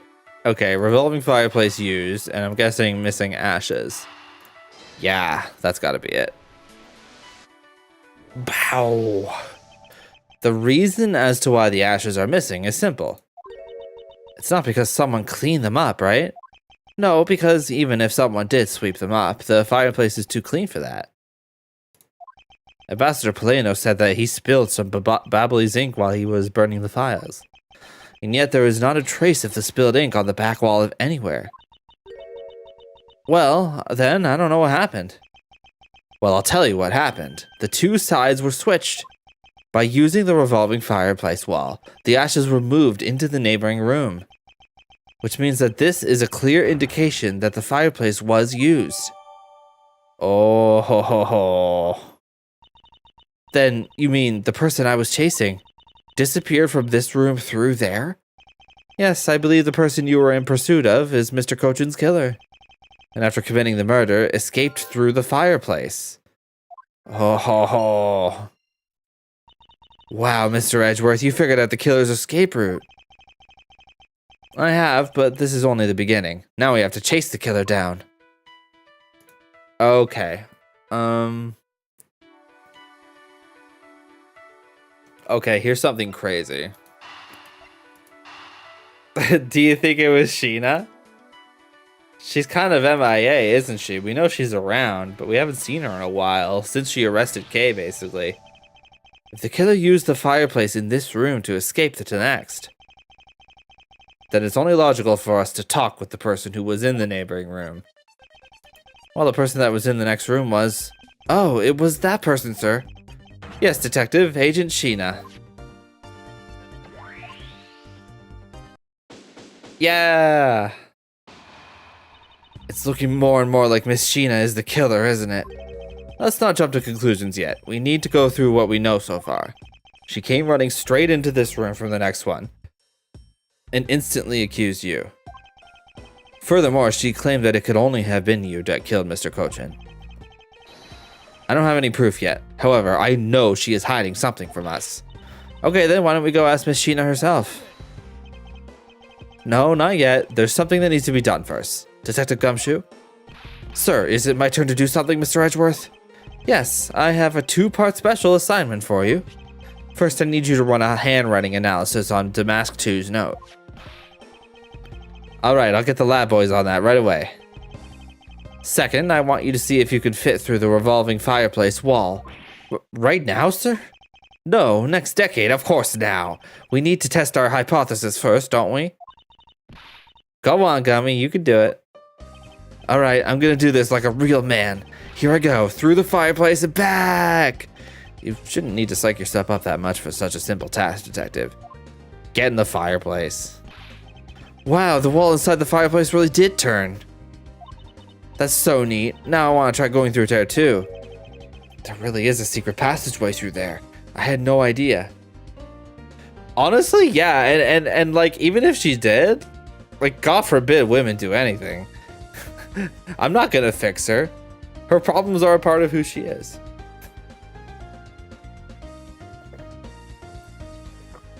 God, yeah. I feel that. I feel that. It would appear that the ash really was pushed into the other room. Furthermore, the Ablaze ink you spilled, Ambassador, is there on the back wall. Okay, here I go! Detective, I'd like you to go through there under the same conditions as the killer. Huh? But there's all that ash and stuff. No more I can fix her, only she can make me worse. Oh no. And your point is, now we're short on time, so if you could please hurry on through. Sheena being that pretty means she's either innocent or super guilty. Just look at Kristoff. Poor Kristoff, dude. Living proof that being beautiful is literally so hard. Oh, yes, sir. Literally just because you're hot, everybody thinks you're suspicious. It's a tough life, man. Okay, so now we pretty much have the whole picture, right? No, not yet. There remains a few more mysteries to solve. Such as the Yatakarasu's whereabouts, the other smuggling ring members, the two weapons that made it across the border, the key Miss Yu stole 7 years ago. In fact, we haven't figured out a thing regarding how Miss Yu is related to these embassies. Mr. Edgeworth, a number of pieces connect a very complicated way in this case. It's almost enough to make one completely mentally exhausted. What are you saying, Mr. Edgeworth? I thought you were the one who said it's easy if you follow the leads. Was that supposed to be an impression of me, Kay? If it's info gathering you need, Gummy and I can help with that. Then all you have to do is show off your fancy schmancy logical deductions. Show off? Doesn't seem like I'm being boastful when I do that. Yeah, you do kind of do like the I can imagine anything face, like, you know. He kind of does the meme face. You know, like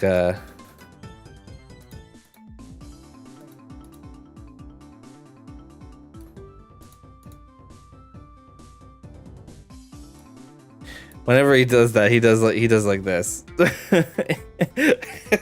He does this face whenever he goes into logic mode. I can imagine anything.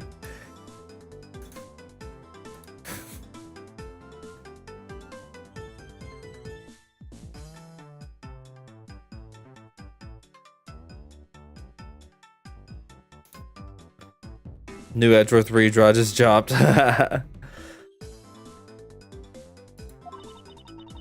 Honestly, yeah. I wouldn't be surprised if someone's done that, but I want to see it. Either way.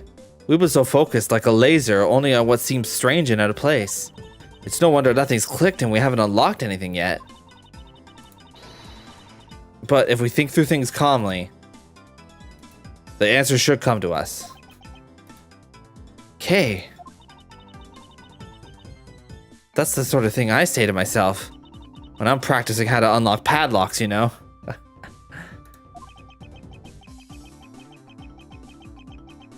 This is something that I hope practice doesn't make perfect for your sake.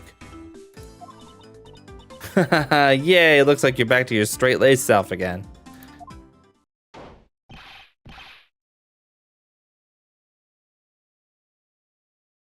Hey, Mr. Edgeworth, I'm back, sir. Yes, I can see that. Good work, detective.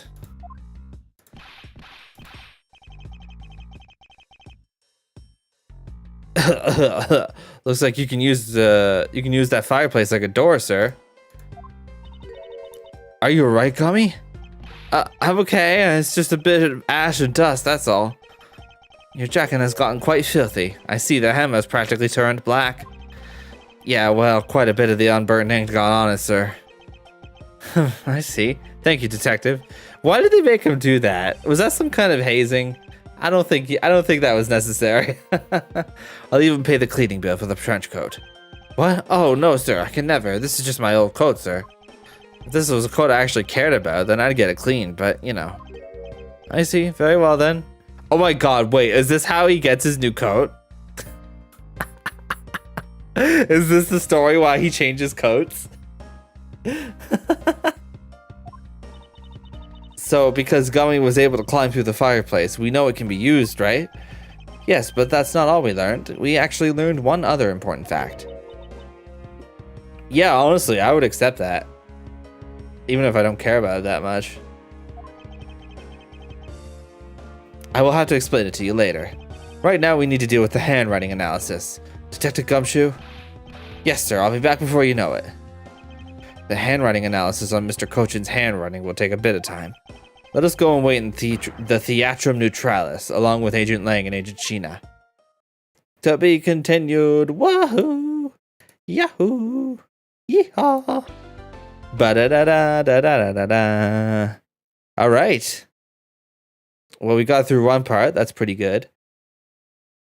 I'm gonna scoot away for a few minutes. I'm not gonna go BRB. I'm just gonna scoot away for a couple minutes, and then we're gonna come back and rejoin this. So take a moment if you need to go grab yourself a little snacky or use the restroom or stretch or whatever you need to do.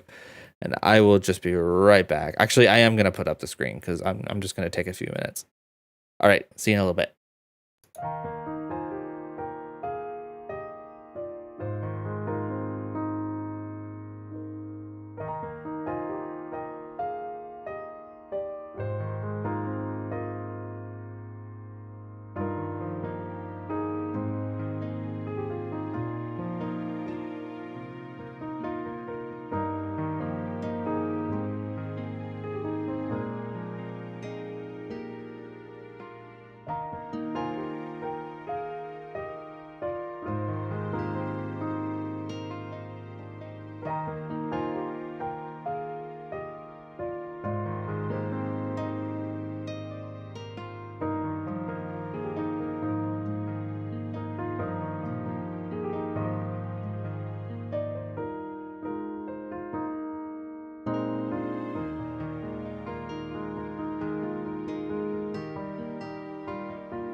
Alright, are we ready to get back to it then? Let's do this thing. Okay, I refilled my water. I'm good. We're gonna save this, because why not? I never actually use the save. I always just start from the main menu. But let's ablaze it. Hey, let's ablaze it. Stoner Mario.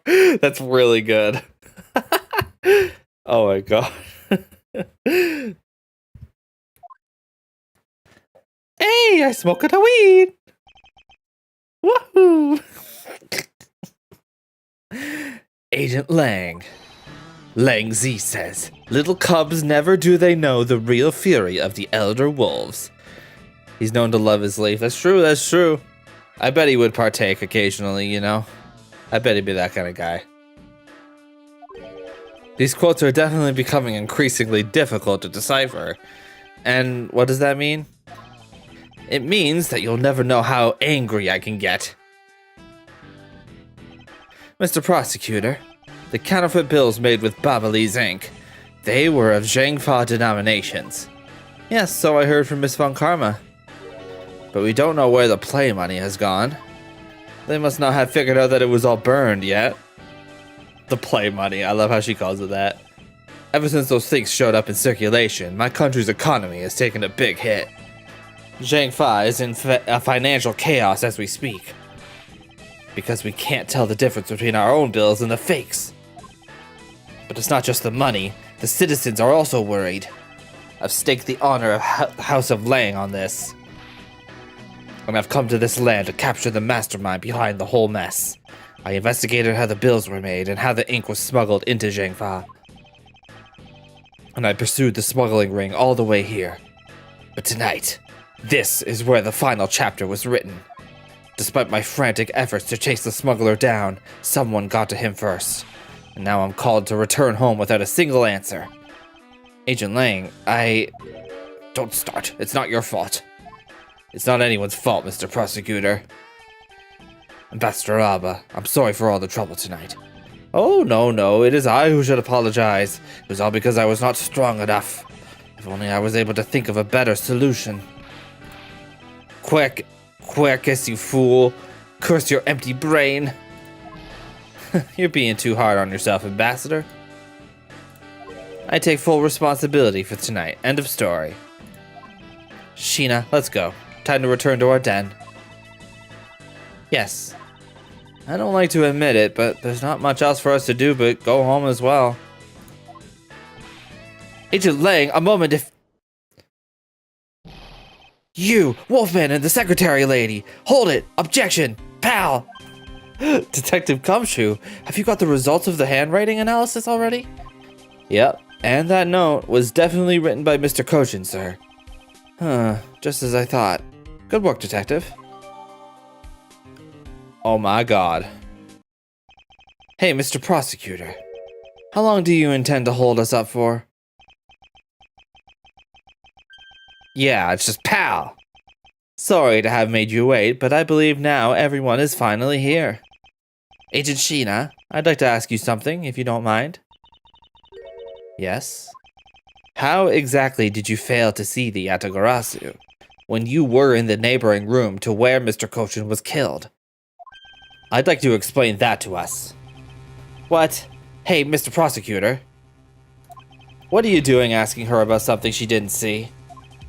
Agent Lang hasn't touched the Babal investigation. No, also Lang, dude, I'm pretty sure she can speak for herself. Why are you throwing cover for her already?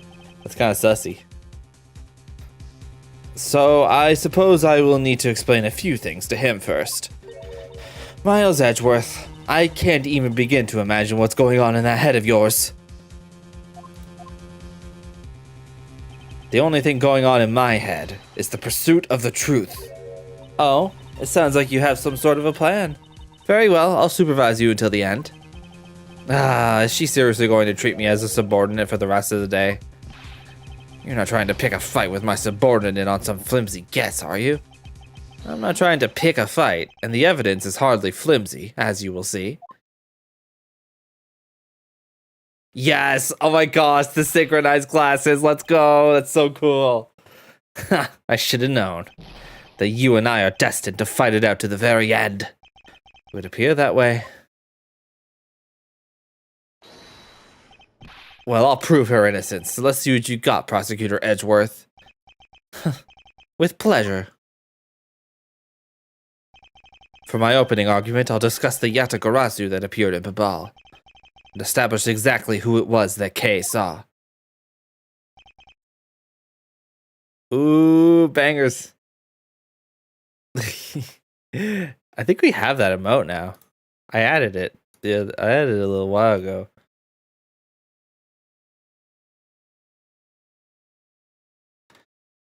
God, I have so many emotes. It's kind of getting out of hand. Did I not add it? That's strange. Hang on. I think we can fix that. I think we can fix that.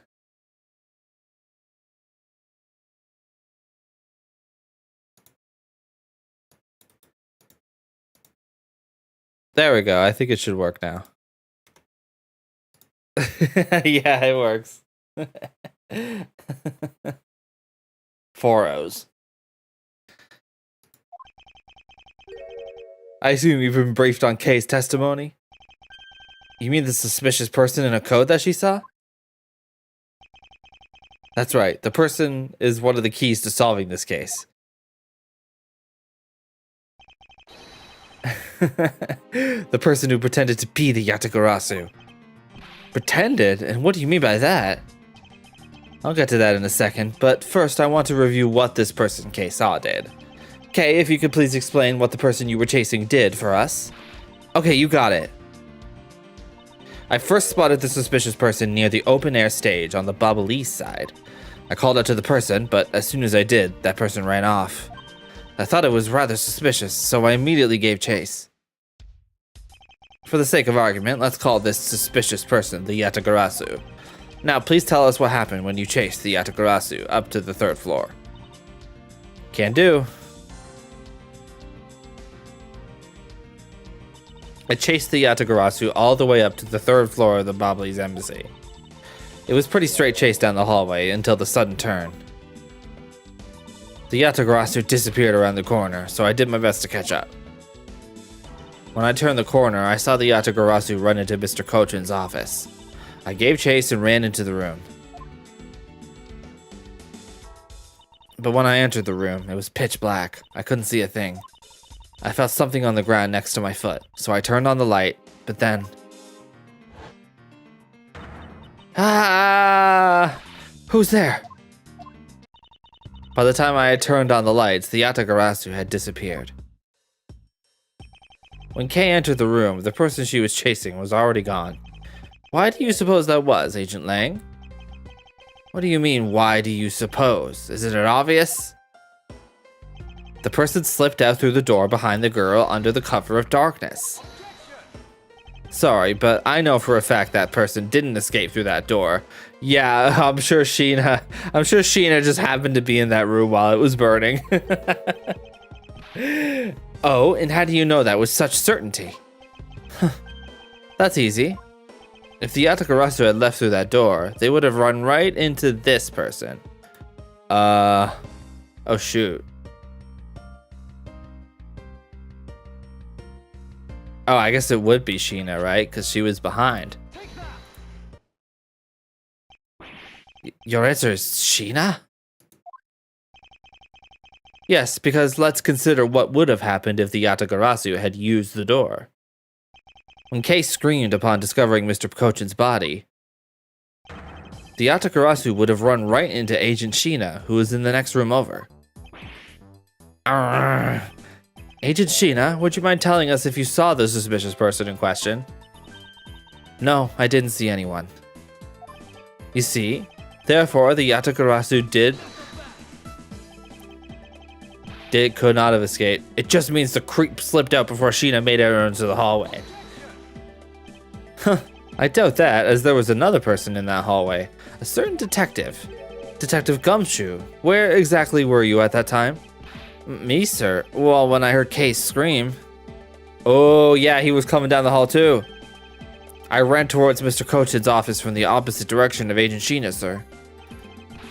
So, Agent Lang, can you explain how someone could have eluded both of them? Even you must concede that under these circumstances, the door was not a viable route. Way to go, Mr. Edgeworth. You nailed him with just an explanation of what happened. Yes, I've eliminated one of the possible escape routes from that room. But this is far from over. I need to make Agent Lane aware as well of yet another possible escape route the Yatagarasu could have taken. The fireplace. Ha ha ha ha. I get it. So that's what you were trying to show me. Hey, Mr. Prosecutor, let me guess. This is what you're trying to say, right? Because the door was not a viable escape route, then there must have been another way out. Precisely. Hey, Mr. Edgeworth, it's time to bust out with our revolving fireplace wall explanation, right? No, not quite yet. Wait, you shouldn't blurt that out loud. Huh? But why? I thought this would be the perfect time. The revolving wall on the Ablaze side is only known to 4 people. And if we use this information unwisely, the truth may escape us in the end. What's with all the whispering over there? Scared I'll figure out your tactics? Nothing of the sort, Agent Lang. Come, let's continue where we left off. That smug, haughty attitude of yours. You really rubbed me the wrong way, you know that? Well, no matter. I've figured you out already anyway. The only other possible escape route besides the door is the room's lone window. And since an eerie picture of said escape route exists.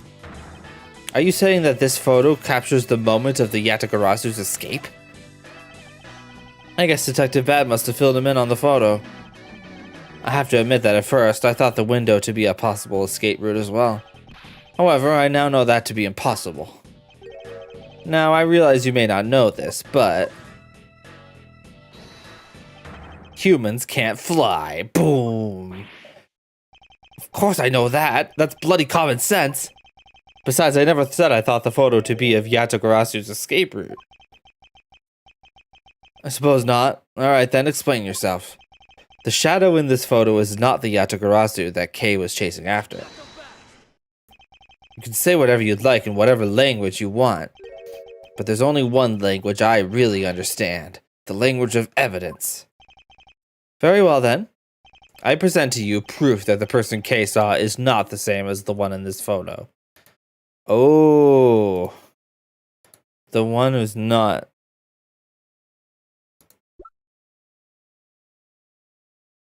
The note?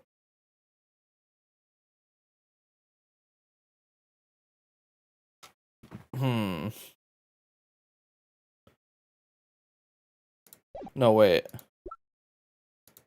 The photo?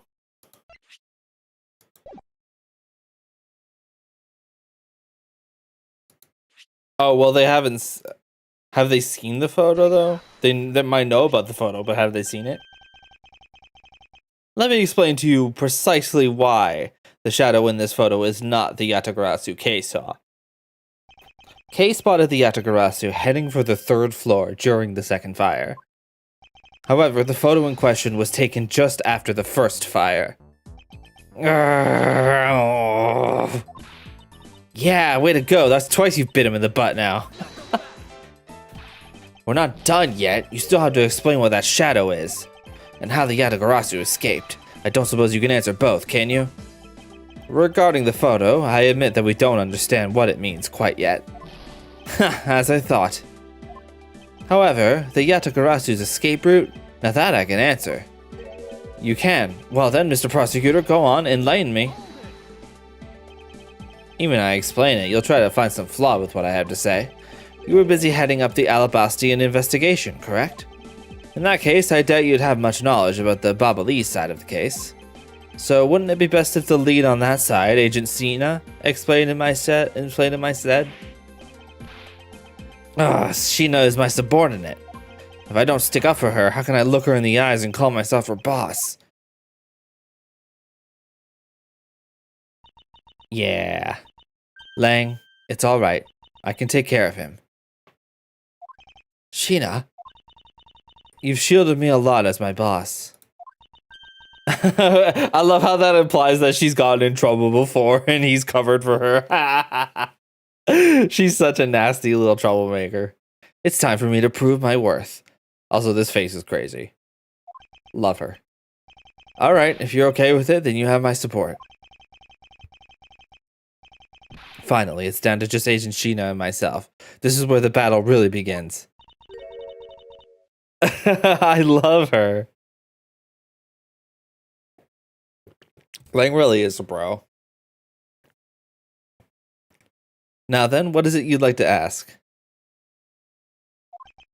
Yeah, her sprite, she has that one sprite. I guess they don't have a sunglassless sprite of when she puts her arms out.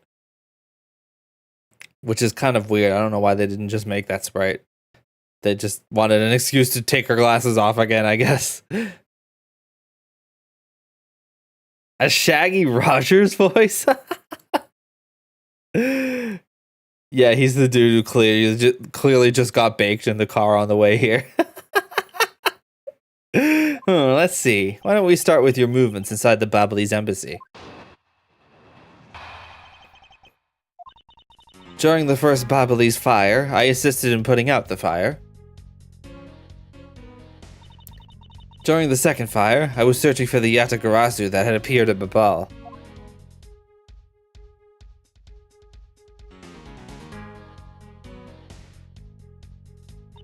While I was searching, I heard a scream coming from the next room over. Although I was in the next room, I was unable to catch a glimpse of the Yatagarasu. To be honest, I'm actually very skeptical that the girl's Yatagarasu even exists. He'd be Scoobert. Does that mean Sheena is this Shaggy? And that is all I have to say. But I'm not lying when I say that I saw the suspicious person run into Mr. Cochin's office. Like I said earlier, I have no intention of retracting my testimony. Good. Just to confirm, did you have a partner when you were on your investigation? No, I moved alone. In that case, you have no one to corroborate your alibi. Is that correct? Oh, now he starts covering for her again. And are you calling her suspicious because she was in a room by herself? How pathetic. Sheena is definitely Velma. Honestly, yeah, I think that's fair. Yeah, the smile is crazy. I love that about her. It adds so much depth.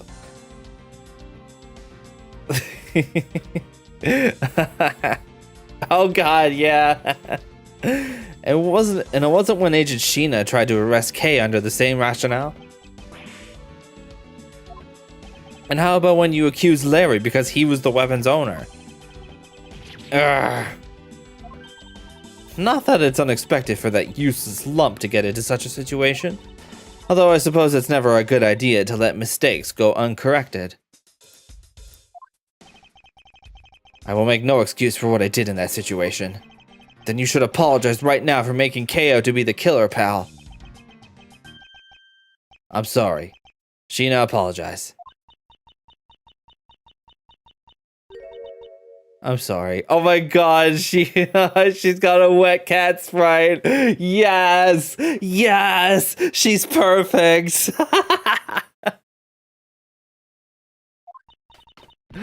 It's really okay. I mean, I'm not under suspicions anymore. Yeah, honestly, I would forgive her. Right, Mr. Edgeworth? Well, I never doubted you. Not for 1 second. And the same goes for me. I believe in Sheena. And let's put that to the test and see if she and see if she really is worthy of your trust. This promises to be interesting. Okay, now she's right back to being unhinged. Love it. Love it. Okay, well.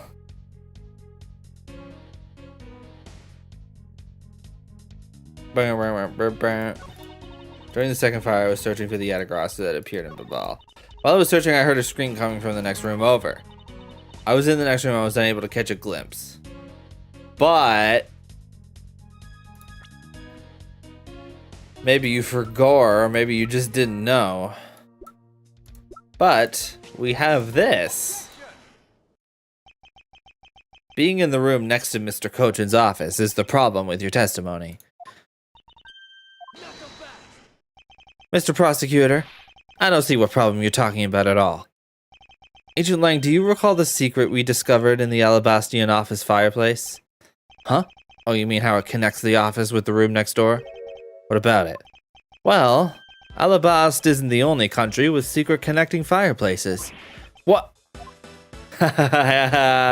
He didn't know. The fireplace in Mr. Kochin's office holds the exact same secret. What? The Yatagarasu didn't escape through the door to the room or the window.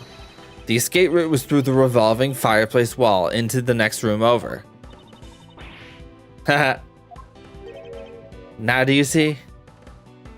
If the Yatagarasu had escaped into the next room, then the thief would have run straight into Agent Sheena.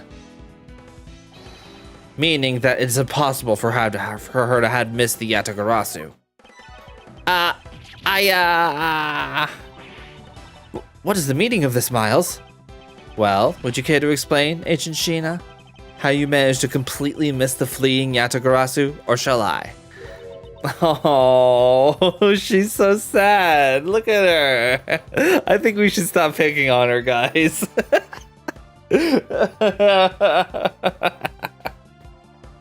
God. Your claim that you were in the next room was a lie all along, wasn't it?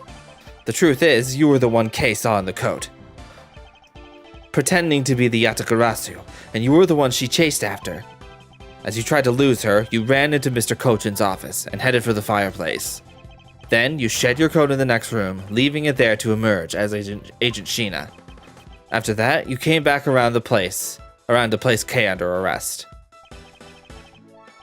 Does that sound about right? If not, then speak now or forever hold your peace.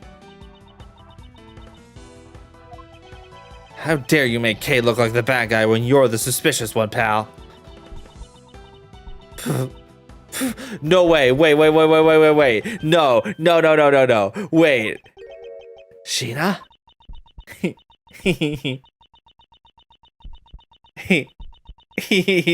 Smilers.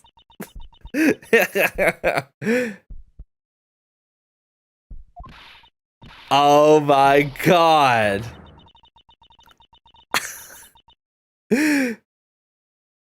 I don't even care if she did it anymore. That laugh. No. No freaking way. I remember this irritating laugh. I'm getting chills down my spine. It can't be. But it has to be. Sheena, what's wrong with you? Oh my god. Oh my god.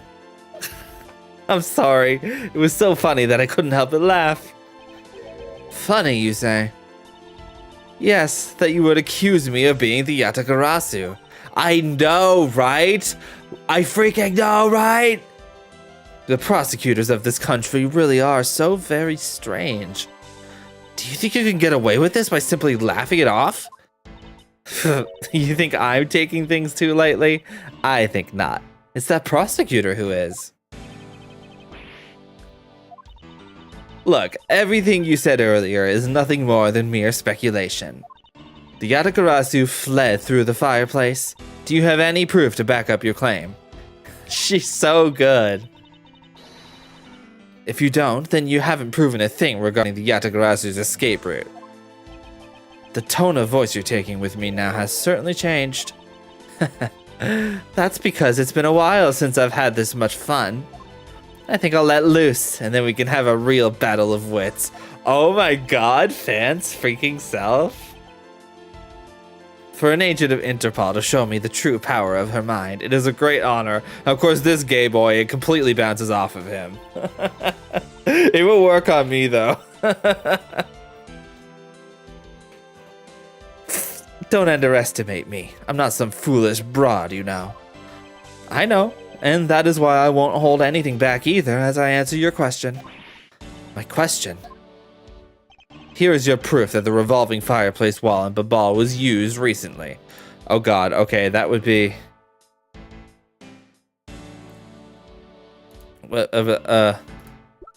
Oh, it's his testimony, yeah. He spilled ink. I'm sorry, but is this really your honest answer to my question? Yes. According to Ambassador Paleno's testimony, he said that he was burning some documents in the fireplace with Mr. Kochen. Oh? I genuinely didn't expect that is the thing. I'm just like, whoa, I'm like processing that. I genuinely feel like they did a twist on me. That's refreshing from an Ace Attorney game. It's been a while since we've had that. You know? The ashes of what they burned were left in the fireplace, so they should have been there. However, when we went to investigate the room, the ashes weren't there. Why is that a problem? Maybe someone cleaned them up? Unfortunately for you, Ambassador Paleno said that he forgot to. And so the question remains, why were the ashes missing? The answer is simple. When the Yatagarasu went through the fireplace wall, the ashes were pushed into the next room by the wall as well. The movement of the ashes that were in Mr. Kochen's office is my proof.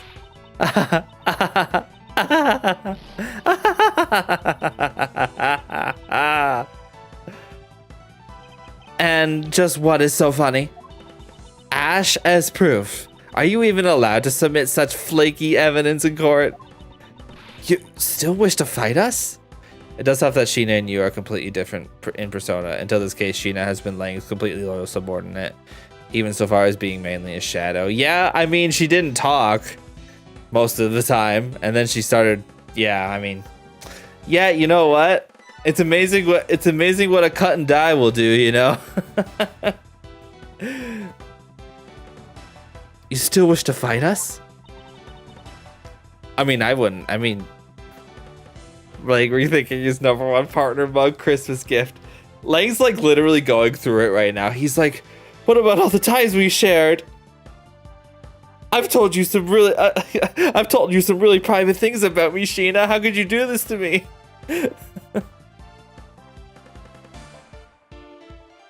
He trusted her. That's the thing. He probably literally trusted her.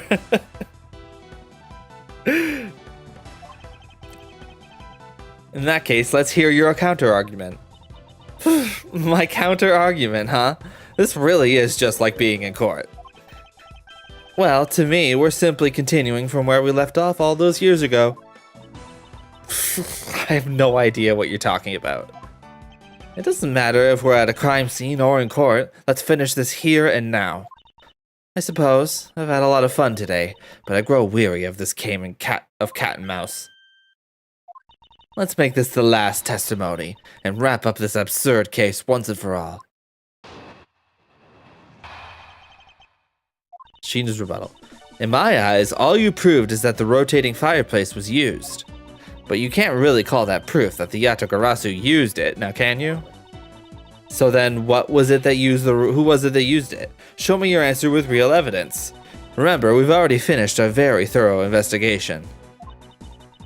Literally, like, this is how he sees the world. We get so much insight into how he sees and thinks and feels through this game. And again, we found not a single suspicious thing in Mr. Kochen's office. And there you have it, my counter-argument. That's very impressive. She has seen through to the fact that I have yet to gather that one piece of evidence. The one piece is real. What is it, Kay? I haven't heard a peep out of you in quite a while now. If you don't think you can handle it, feel free to leave the rest of it to us. But Kay, pull yourself together. You are the true heir to the Yatagarasu name, are you not? If you want to steal the truth, then you must never take your eyes off of it. This chase you're running to catch the truth, you must see it through to the very end. Mr. Edgeworth, you're right. I will see this through to the end. So, you go get it for me, Mr. Edgeworth. With pleasure. Looks like a lack of evidence has left you wide open, doesn't it? Sheena, please, show me you're someone I can trust. Oh god, poor guy, dude. Don't worry. This will be the deciding match. You'll see. That's horrifying. Thank you. I'm truly sorry, Agent Lang, but I simply can't allow her to escape me again. Very well then, Agent Sheena. Shall we begin? I'm ready whenever you are.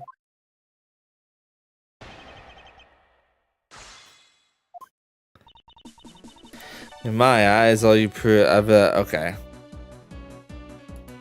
Okay, well, he definitely was doing something suspicious. Is the thing.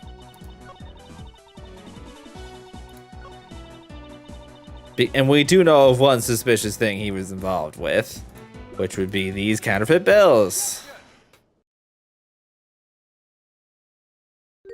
You didn't find anything suspicious at all? I highly doubt that. But I didn't. You can even ask the other men. I don't need to, for I found what you should have a while ago. Excuse me? In Mr. Cochin's office, there were signs that someone had burned counterfeit bills there. What in the... Aya! Oh my god. Hold it. That evidence was something you found out through that girl's machine, right? So what if it was? Ah, that's what I thought. But unfortunately for you, a recreation made by a machine is hardly concrete proof. Okay, she's actually right. She's got you there, unfortunately. She's right about that, is the thing. Among the ashes you found in the room, did you happen to find any counterfeit bills? No. You see? So there was nothing in that office. Nothing you can call evidence, anyway. Speaking of things that you Interpol agents have missed, I did find one more. Oh my god, he's doing the Columbo thing. He's doing the, there's just one more thing, and then I'll get out of your hair. Your pompous attitude is unnecessary. All I require is the evidence. Very well. I'll show her the hidden piece of evidence that her and her fellow Interpol agents missed.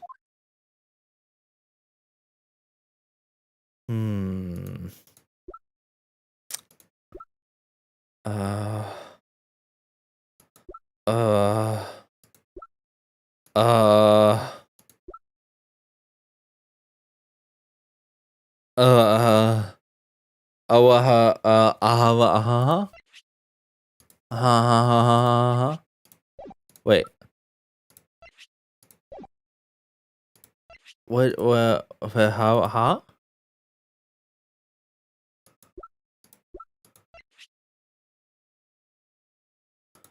Wait.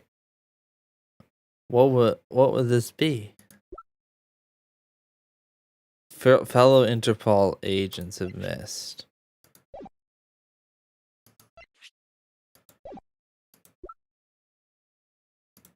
Wait. What? What is it?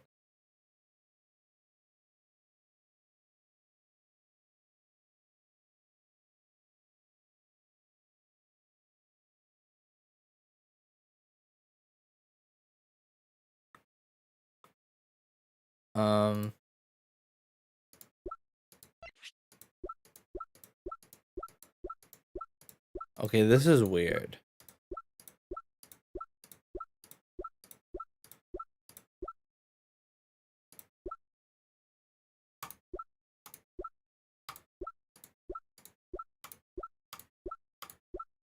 This is weird.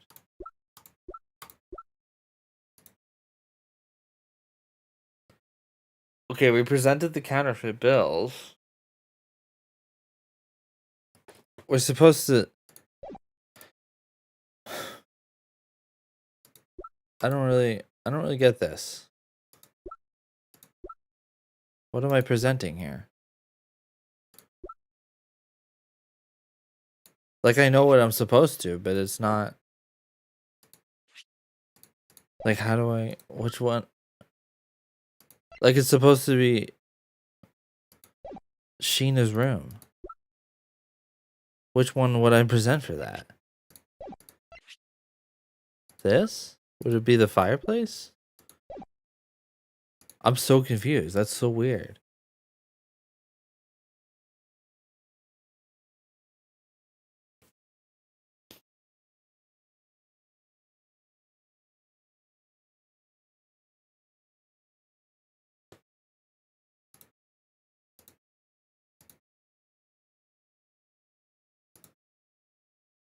I legit don't seem to have the thing I need to present. Or maybe this thing just uses the wrong word. Is this the thing happening where the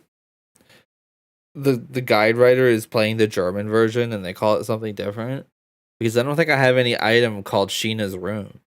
And I don't have any way to switch to anything different.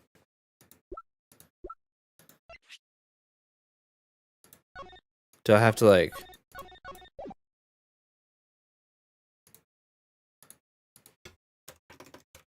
Okay.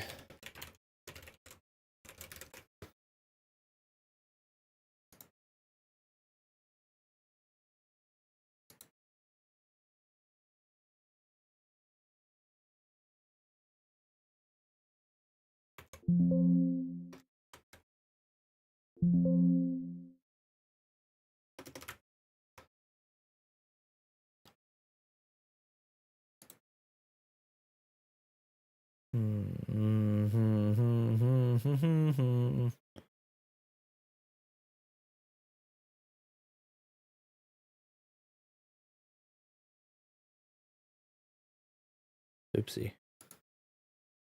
I'm so confused. What? What do I present?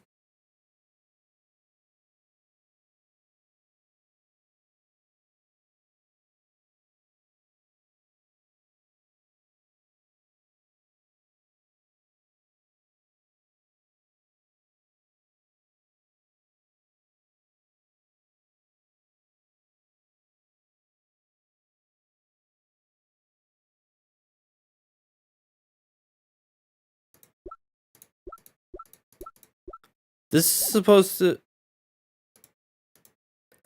No, like, whoops. This is supposed to be... I'm supposed to select something on a map.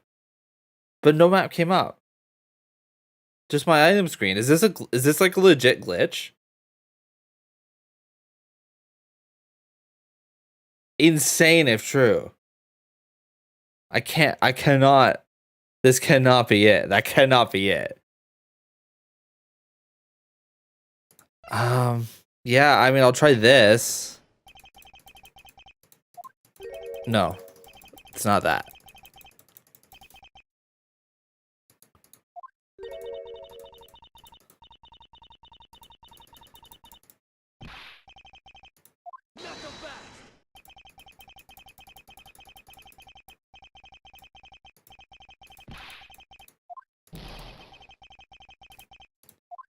This is so crazy.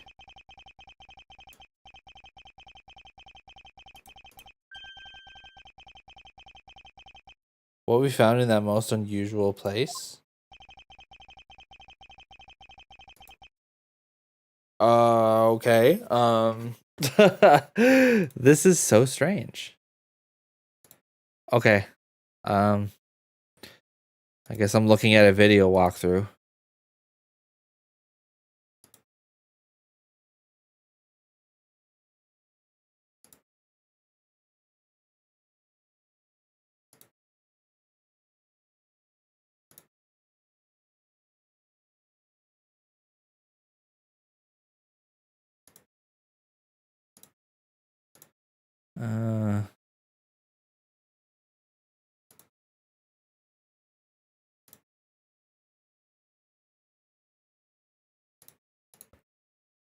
I actually need to use the restroom. I'll figure this out when I get back.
Okay, I'm gonna take another look at this.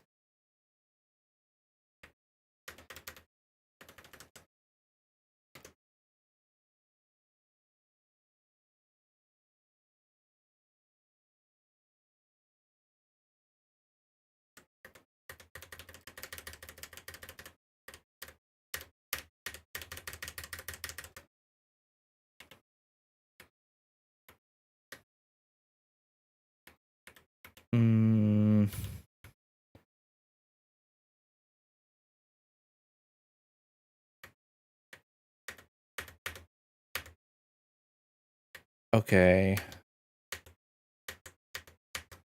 This person is pressing every statement.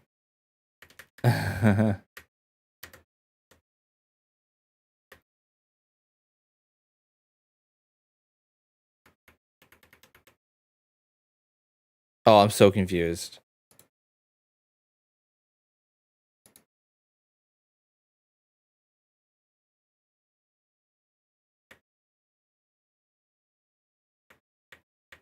Okay.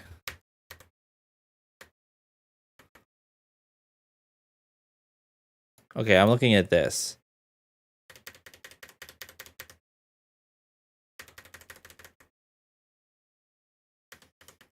We did that.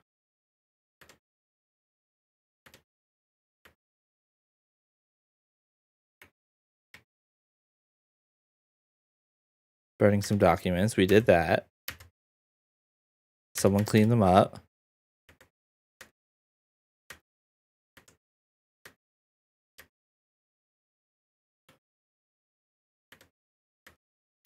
Okay, this is the correct one.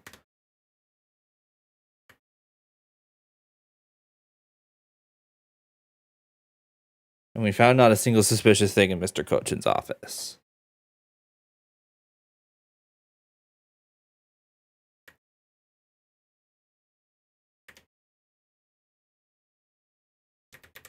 Okay. Come on, do the thing. Okay, rebuttal. Are you gonna press all of these too? Yeah, of course.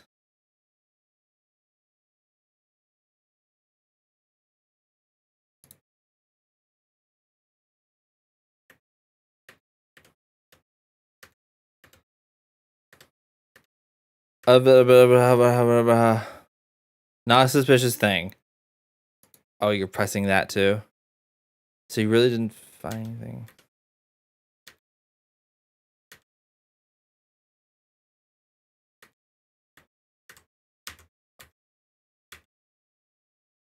Okay.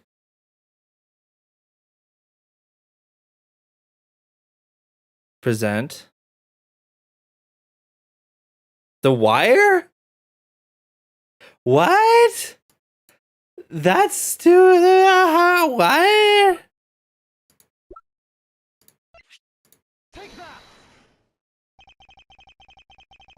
That's so stupid. Wire. That's so strange. Why? Okay, that's fine. I guess yeah. Yeah, okay. Unfortunately, Strategy Wiki got this wrong. Rebuttal, Sheener's rebuttal. Present the counterfeit bills or the wire.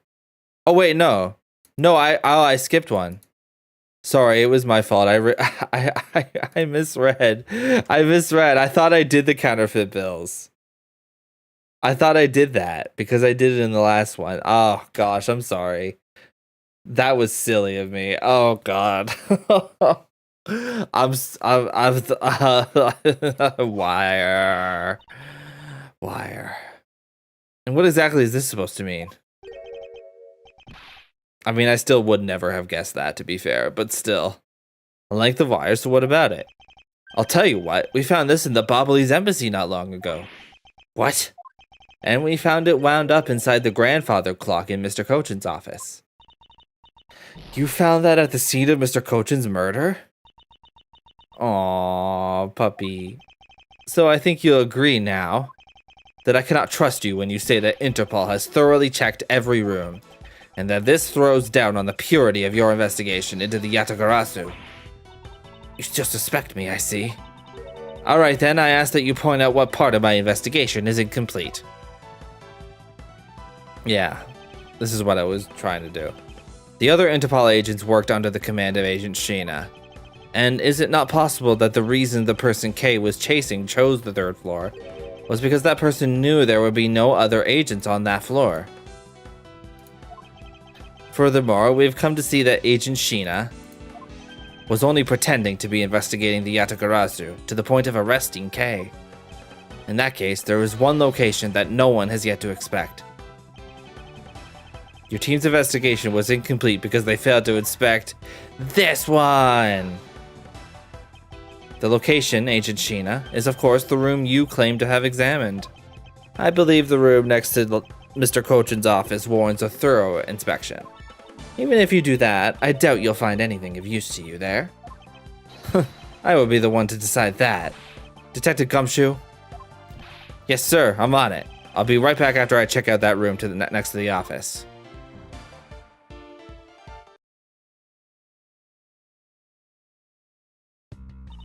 Hey, Mr. Edgeworth, do you really think that Miss Sheena is the Yatagarasu? Yes, if my logic is sound, I believe she is. Then I'm not gonna let her get away with ruining the name of the Yatagarasu. But can you prove she's the Yatagarasu is the question. If Detective Gumshoe can find what I'm hoping he will find, then I should be able to. And just what are you hoping he'll find? Let's just say this. I had Detective Gumshoe do a little experiment for me earlier. An experiment? As if that detective has the brains for high science. It wasn't that mentally taxing. I had him use the same escape route as the Yatagarasu. And what did you find out by doing that? First, that it's possible for a person to fit through the revolving wall door. Secondly, that by going through there, his coat was covered in ash and Ablaze ink. Who cares what his coat was covered in? It's not worth that much anyway. Ah, but is it really worth so little? I believe that is actually quite a meaningful result, the value of which I am about to prove. What is he cooking? Mr. Edgeworth, I found some things you really need to see, sir. Oh, so what are these things that you found? Some makeup, a coat, and a pair of shoes, sir. You found a coat? You hear that, Mr. Edgeworth? Maybe it's the one the person I was chasing was wearing.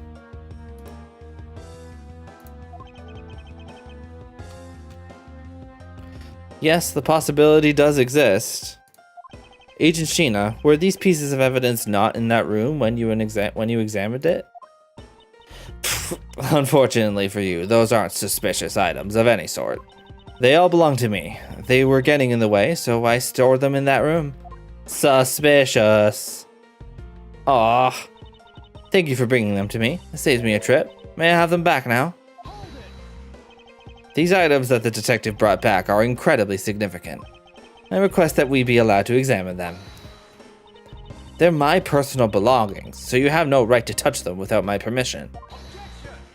I wish to examine them for the sake of the investigation, but if you wish to deny us access to them, Agent Lang, let's hear your opinion on this. I say let them look at your stuff, Sheena.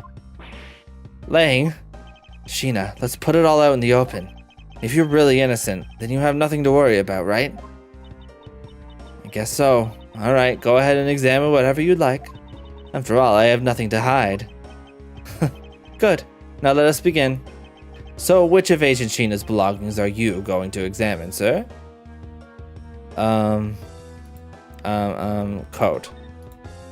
Coat, because that's what got stained. Let's examine the coat. Yes, sir. It appears you managed to stain your coat rather badly. Agent Sheena? The Yatagarasu that Kay saw was wearing a coat, and I'm beginning to wonder if that stain wasn't created when you went through the fireplace. No, you have it wrong. That soot probably got on my coat when I was helping the police put out the fire. And what about this dark substance around the hem of your coat? Oh, I didn't realize that the hem was that dirty. I'm sure it's just some water mixed in with soot from when I was helping with the fire. I don't think so. You think you can get away with such a transparent lie? Yeah, don't lie to us, pal. This is the same pattern of dirt that got on my coat when I went through the fireplace. Your words ring hollow in the absence of evidence, you know. So unless you can prove that the dirt on my coat is from the fireplace, which I can. How? You did a great job, Detective Gumshoe. Huh? Me, sir? What did I do? This coat. This is exactly the piece of evidence I was searching for. I had been hoping to find the coat that the person Kay saw was wearing. And thanks to you, we proved that going through the fireplace would sully a coat. I don't quite get what you're saying, but I'm happy for the praise, sir. All that remains is for us to show the dark substance on the coat. What the dark substance on the coat hem is. Oh, and you think you can do that? Of course I can. This is the dark substance that sullied the hem of this coat. It's Ablaze ink, baby. Ablaze ink. Yes, this is what will prove that the coat went through that fireplace. According to Ambassador Peleno, he burned some files in the fireplace this morning. You told us about that already, so I don't really see the point in mentioning it again. My point is that he spilled some ink onto the back wall of the fireplace at that time. If the dark substance on this coat really turns out to be Ablaze ink, it would prove that you and this coat went through the revolving fireplace wall. Ack! Sorry to have clipped one of your wings, Yatagarasu, but we're not finished yet. But you have no way of proving whether or not this is Ablaze ink on the coat hem. Oh, but I do. And I intend to show that is ink in a few seconds. How? How, you ask? Well, since you don't seem to know, allow me to show you. This is how I will prove that the dark substance on the coat is Ablaze ink. Oh, we can burn the coat, because it'll be green. Ah ha ha! Clever. We can find out whether that is Ablaze ink or not by lighting it on fire. That's how you're going to prove that it's Ablaze ink? Yes, if you could please cut a section of the dark stained area for me, I'd appreciate it. Because I will show you here and now what the dark substance is. Sheena, sorry to do this, but I'm going to have to cut off a bit of your coat. Go ahead, I wasn't planning to wear it anymore anyway. Now then, if someone could loan me a lighter or something. Oh, I've got some matches. I always carry them with me so I can light smoke bombs. Oh no, please don't tell me this, Kay. Then if I could please have one, Kay, we can get this experiment underway. He's just gonna pretend he didn't hear that. The flame! It's the same color as the flames Wit Crystal Oil produces. Which means, I love Franzie's tugging her whip sprite, that's very cute. Ablaze ink is a product of Wit Crystal Oil. And when lit, the ink produces a green flame. I believe the time has come to clip the Yatagarasu's other wing. Miss Sheena, you're the fake Yatagarasu. The one who killed my father. It's about time you came clean, Agent Sheena. Or should I say, Callisto you. Hey, Mr. Prosecutor, you're not serious, are you? Do I look like the joking type to you? Haha. Callisto you? I've never heard that name before in my life. That manner of speaking and that attitude, you haven't changed a bit in 7 years. You're the defense attorney that killed Mr. Faraday and then tried to frame me for it. Oh, really? And you have proof? You insist that I am this Callisto you woman, but you can't prove it. If you have no proof, then I'm afraid you won't be able to lay a single finger on me. The raven is a very unique bird, one that flies by the darkness of night. Miles, it's not the time. However, the light of dawn has arrived, and it will reveal your true, ugly form to the world. Okay, some of the chuny from Kay is rubbing off on him. Enough poetry, I want to see some evidence. Do you really have something that can prove she is Callisto you? I do. It's something that the second Yatagarasu has preserved for us these last 7 years. I love it, yeah, right? Do me the honor, Mr. Edgeworth. I will, Kay, for we have finally come to the end. We'll prove her to be Callisto you with this, and clip this Yatagarasu's wings for good. It's this. It's the perfume. This perfume. This will prove you to be Callisto you. It will? Kay has preserved it perfectly for us. Surely you remember this bottle. This belonged to Miss Yu just before she disappeared 7 years ago. Naturally, this means that a few of her fingerprints are on here as well. Oh ho ho ho ho ho ho oh ho ho ho ho. This is the bottle of perfume you spilled, which I have preserved ever since. I heard from my father, Byrne Faraday, that if stored under the right conditions, a fingerprint can be preserved for decades. Which means that your fingerprints are still on here. Every last one. We can clear everything up if we were to compare the prints on this to your own. Now come, Agent Sheena. Will you submit yourself to a fingerprint test? Uh-huh.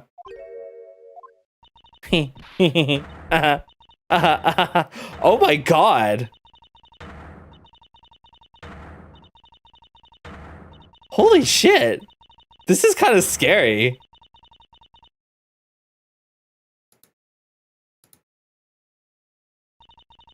It looks like you've seen right through me yet again. You're sending the biggest chill down my spine, Edgeworth. Callisto, you. So you've shown your true face at last. This feeling of thrill, it's even greater than that time 7 years ago. Sheena, you're... Lang, I really enjoyed our days together.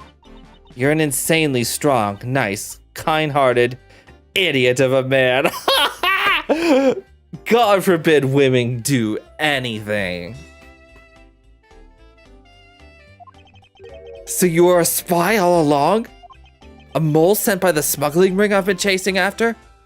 Someone who has been feeding them intel on Interpol all this time? I mean, she's gonna go to jail for treason, right? Very good. Maybe you're not as big of an idiot as I thought. Callisto, you, the woman who killed my father 7 years ago. You're her, aren't you? The fake Yatakarasu. That's right, Callisto you. That's just one of my many names. But even that is just a facade. Good evening, ladies and gentlemen. I am the great thief Yatagarasu. What a woman. Callisto, you, this time you won't escape, for this is the end of the road for you. Now come along quietly. You know, you're the one who left the strongest impression on me, Kay Faraday. And had you not used the Yatagarasu's gadgets, I might have never known who you were. But here you are, being a thorn in my side, just like your father always was. Kay, don't. You! I'll never forgive you for what you did to my father! You really are just like him. Mr. Faraday, too, possessed some such laughable honesty. Oh my god! Oh my god, she's got a gun! No! Kay! You let Kay go right now, pal! You despicable! Let go of me, you filthy! Yeah! You think I'm a fake, don't you? Well, unfortunately for you, I'm the real Yatagarasu. But that's impossible! My father was the one who created Little Thief. Hey, Edgeworth. The Yatagarasu has 3 legs. Do you know why that is? Why it has 3 legs? The Phantom but executed properly. Yeah, that's right. Gosh, she's so cool. She really came up like in the 11th hour as like a really cool villain. I love it. It's good. There are 3 main reasons why the Yatagarasu will always be one step ahead. First, the Yatagarasu always knows the exact location of the target object. Second, the Yatagarasu always knows exactly how to disarm the security system. No, it can't be. Did you finally figure it out? Do you finally know the real identity of the Yatagarasu? Versus harassment, Bobby Phantom Bright. Hello, human resources.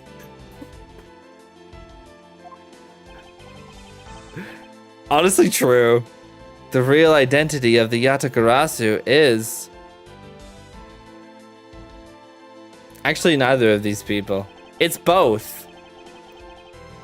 The real identity of the Yatagarasu is neither Byrne Faraday nor Callisto Yu. But by the same token, they are also both the real Yatagarasu. How very perceptive of you. No way. The single person known as the Great Thief Yatagarasu never existed. Mr. Edgeworth, No, I refuse to believe this. The Yatagarasu is known to have 3 special skills. Skill number 1, the Yatagarasu always knows the exact location of the target object. And a lawyer would have the opportunity to learn the layout of client corporations. Skill number 2, the Yatagarasu always knows exactly how to disarm the security system. And a good prosecutor would be well versed in the ways of a criminal. And skill number 3, the Yatagarasu doesn't leave a single shred of evidence behind. Ever. Oh my god, what? Oh my god, what? Oh my god. Detective Bad. It was only natural for the Yatagarasu to never leave evidence behind, because the lead detective on the case hid it all away. You're the 3rd member of the Yatagarasu? I've been looking for you for a long time. 7 long years, but I finally got you. Why, Mr. Bad, long time no see. What happened to us? We used to be such a great team. If you were such a great team, then why did you kill my father 7 years ago? Why, indeed. It was nothing personal, really. He was just another person I had to kill. How can you say that? I grow weary of this, and it's about time for everything to come to an end. And this time I won't miss. Stop! Yo! Kay! It's over, Sheena. Your leg! Oh my god, what? No, Lang! Lang, no! No, Lang, no, Lang. You idiot! What were you thinking, jumping in front of my gun like that? What are you risking your life for?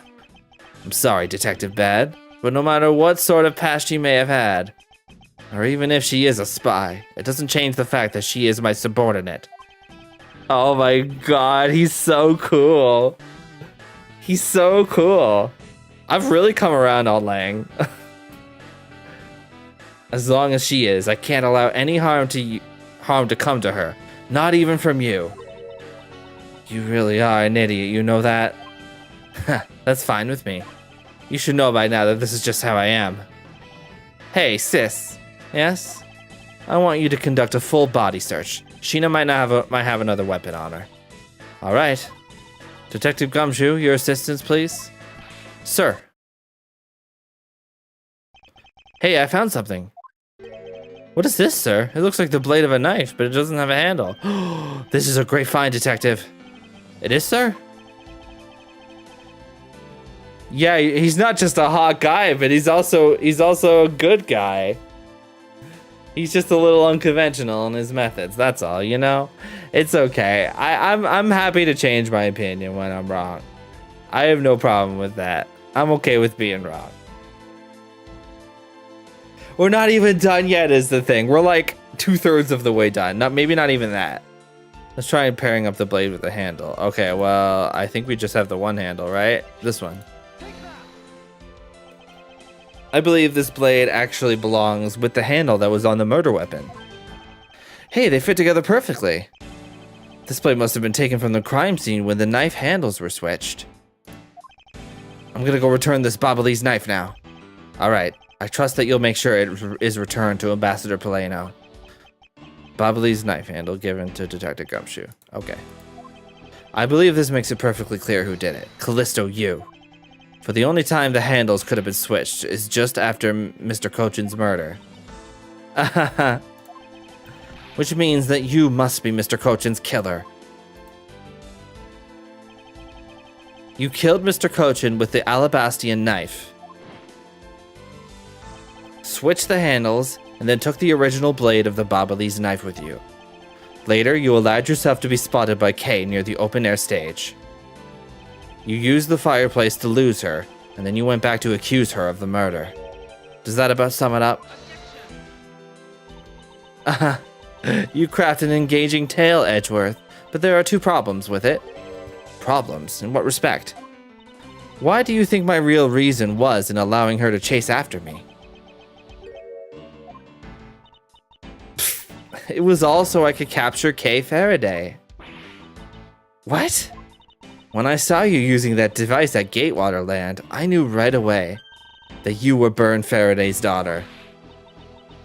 I became curious, so I researched a little into your background. That's how I found out that you were on the trail of the Yatagarasu. So that's why you tried to pin Mr. Cochin's murder on me. Yes, I knew you would show up at this embassy tonight. So I thought to use you, but pinning the murder on you wasn't my goal, my only goal. You had another? Yes, once I had you under arrest, I had planned to search you and take back the device that rightfully belongs to me, the true Yatagarasu. You were gonna take Little Thief away from me? 7 years ago, it was thanks to that device that Faraday was able to infiltrate this place. But he stole more than he should have. I had a tough time recovering that precious key. Then the person who stole the Yatagarasu's key was Mr. Faraday. You. That incident 7 years ago. What was the catalyst behind it? In the eyes of the smuggling ring, the Yatagarasu was becoming a bit of a problem. It wasn't an especially pleasant assignment. Then why? Why did you become a member of the Yatagarasu? Why? There is no why. I was destined to betray everyone from the very beginning. From the beginning? What is that supposed to mean? The person I take orders from hasn't changed. Even now, to this day. Does this mean that the leader of the smuggling ring wasn't Mr. Cochin? Then the real ringleader is still out there pulling the strings. Are you done asking what you need to know? Because if you're so, we should probably get going. And you're gonna tell me everything you did tonight. Do you understand, Sheena? I guess I should tell you then, that I was the one who set the Babalese embassy on fire. And why did you do that? I suppose it was destroy all evidence of the counterfeit bills. That was what the smuggling ring was trying to do? But then why start 2 fires? Sorry, but I can't tell you anything about the ring. It's your job to complete your investigation, after all. I've had my fun. Now it's your turn to enjoy the ride. Wait, Miss Sheena. Yes? When I fell to the floor earlier, these fell at my feet. What about them? They're such pretty hair sticks that I thought, well, that I should return them to you. You can have them. They're of no use to me anymore. If you don't want them, you can always just throw them away. No, I want to keep them. Suit yourself? Oh, that's right. I almost forgot Edgeworth. About the second problem I had with your story. I didn't kill anyone tonight. What? I'm not saying that as a sore loser. Think of it as a hint, if you will. Mr. Prosecutor. Yes, Agent Lang? Mark my words, I'm not done here, and I'll be back. And it's got nothing to do with duty or anything, because this has become my personal case. I may have been shot, but I'll show you just how dangerous a wounded wolf can be. Okay, honey, we need to get you to the hospital now. His anger appears to have negated the sensation of pain in his injured leg. Bye. She didn't kill anyone. She just did a little bit of arson, that's all. It's finally over, Kay. I feel like I've peered into her heart a little, you know? And it's so cold and dark and incredibly lonely. The person who was giving her all these commands. The one who thought my father was a problem to be removed. That person is the real ringleader behind the smuggling ring. Mr. Edgeworth, I have a favor to ask. Can you hold on to these hair sticks for me? They're really pretty. Just like the ones they were selling for the Gem and Ninja show. But until this case is over, I don't think I can look at them without being overcome. I understand. I'll take good care of them for you. There is a bit of soil stuck on the ends of these sticks. Oh, I guess it's that time already, huh? So it's midnight, the dawn of another day, Why'd you say it like that? Hey, Pops, thanks a bunch. You've really done a lot for everyone all these years. Detective Bad, don't tell me today is the day.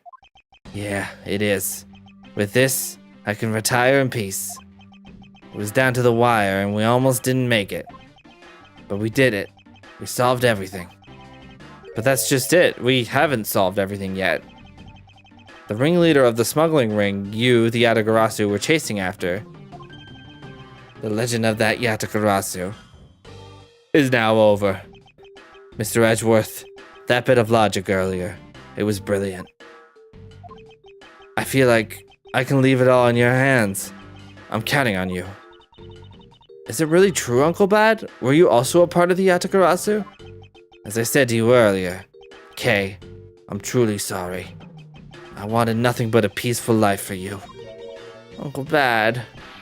Hey, don't take it so seriously. It's all just one big joke, right? Unfortunately, it isn't.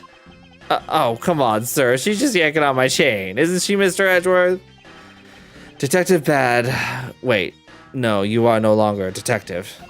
Mr. Bad, I'd like to ask you about the Yatagarasu. Not you too, Mr. Edgeworth. Mr. Edgeworth. Here, I should give these back to you. These are the pages from my KG8 case files that the Yatagarasu stole from my office. Huh? Wait, what? Mr. Edgeworth, I must apologize for last night. So the Yatagarasu who stole into my room was you, was it? Wait, then that means... What? Tell me it's not true. That's too insane for me to believe, sir. It's true, even if it's not something you want to hear. The KG8 incident. It was a very emotionally trying case. We stood in that courtroom, Faraday as the prosecutor, and I as the lead detective. Faraday had evidence in his possession that would prove the defendant guilty. However, because it was stolen, the defendant was found innocent. You was the elder sister of the victim in the case. When the defendant was pronounced not guilty, she let out a great wail. That's when we realized there was a limit to what the law could do. The only way to bring someone like that to justice was to do so outside of the courts. That's what we thought at the time. That's how we formed the Yatagarasu and vowed to bring to light any dirty dealings companies had with the ring, including companies that dealt with the Amano Group. Mr. Amano's conglomerate. Honestly, like they dropped a synth album in the 90s, you know. They dropped an obscure cult classic synth album in the 90s and then disappeared. We called ourselves the Yatagarasu and flexed our collective muscle. We exposed all sorts of shady dealings as a warning to the business world as a whole. By doing that, we were able to stop the higher-ups from covering things up. And then, it was finally time. We had finally arrived at the moment when we'd find out the ringleader's true identity. It was then that you literally stabbed us in the heart. And Faraday, he died for it. But why? Wasn't she the sister of the victim in the KG8 incident? After Faraday's death, I looked into her past. And that's when I found out that she was a phony. The victim of the KG8 incident, CCU. She never had a sister. What? Then that means Sheena wasn't the only fake name she used. Callisto U was also another pseudonym. From the very beginning, that woman was a spy sent by the smuggling ring. She said it herself. I was destined to betray everyone from the very beginning. Anyway, let's return to the real topic at hand. Mr. Edgeworth, this trump card that we stuck onto this page of the case file. Please use it wisely. Trump card? That photo that we stuck on there. Try peeling it off. Behind it slumbers a piece of evidence that Faraday hid away all those years ago. It's the mark of the Yatagarasu. But why? This is a directives card from the big boss. Take a look at the back. This was something Cochran had on him at the time of the KG-8 incident 10 years ago. That blood is from the victim of the incident, Miss CCU. But why is the card adorned with the mark of the Yatagarasu? The reason why we called ourselves the Yatagarasu was because of the three-legged raven mark that the smuggling ring's boss used.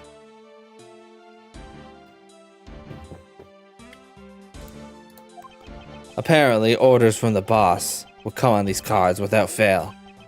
The person who received the order was supposed to burn it immediately after reading it. And apparently, it burns a bright green flame when set ablaze. So you mean the cards were written in Ablaze ink? The fact that the card Cochran was sent made it into Faraday's hand at all is nothing short of a miracle. We decided that whenever we stole anything, we would send a card along with it to the police. So that's what those white cards are. The great thief that used the mark, that only those within the ring would know. It was our message to the ringleader that we were only a few steps behind. And one more thing, Detective Gumshoe. I'm entrusting this to you. Wait, the lollipop? What is this, sir? This is what I was talking about earlier. During the KG-8 incident, Faraday had this in his possession. He just sticks it in his mouth. This important, definitive piece of evidence. Yeah. But I thought it was stolen. How do you have it? Have you been keeping up? I'm the Yatagarasu. The person who stole it from us 10 years ago was a man by the name of Ernest Amano. And he had it locked and hidden away for all this time. But we forced him to tell us where it was finally, after the other day's kidnapping case.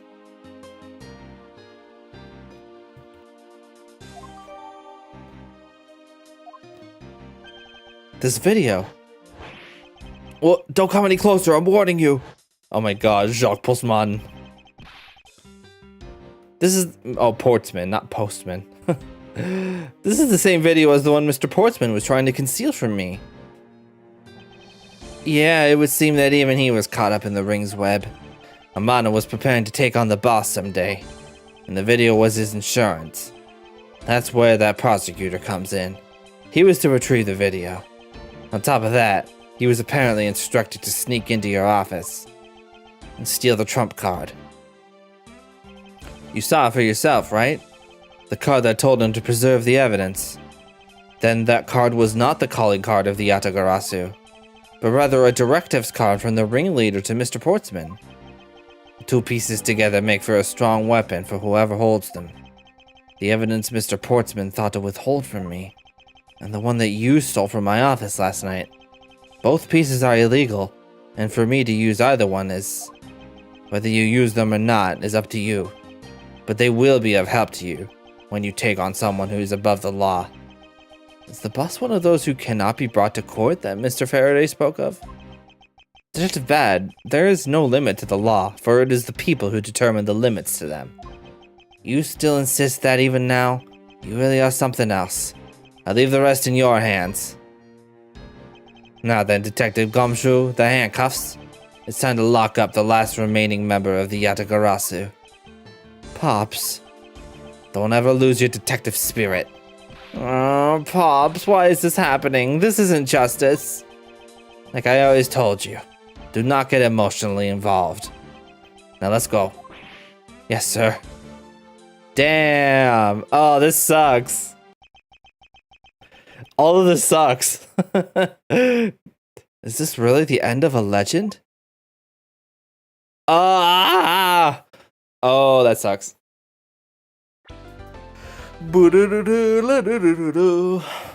Damn. Morale is like at an all-time low right now. Good gracious. Yeah. Alright. They're really gonna cliffhang like that, and actually, you're gonna hate me for this, but so am I. I am cliffhanging you on that. But that does mean that the next part will be the last one. I'm going to finish this game next week. And then we'll be on to Spirit of Justice, the favorite of everyone. No, it does have its fans though. I do have to admit, it does seem Spirit of Justice definitely seems to wait. I got you. Yeah, I think that's fair. I had always planned on doing the whole middle. I think we made pretty good time on that actually. Pretty good time. But yeah, we'll finish this next week and then we'll be on to Spirit of Justice. And it's gonna be a great time. We'll have a good time. As for tomorrow, I do want to mention, I would really appreciate it if I'm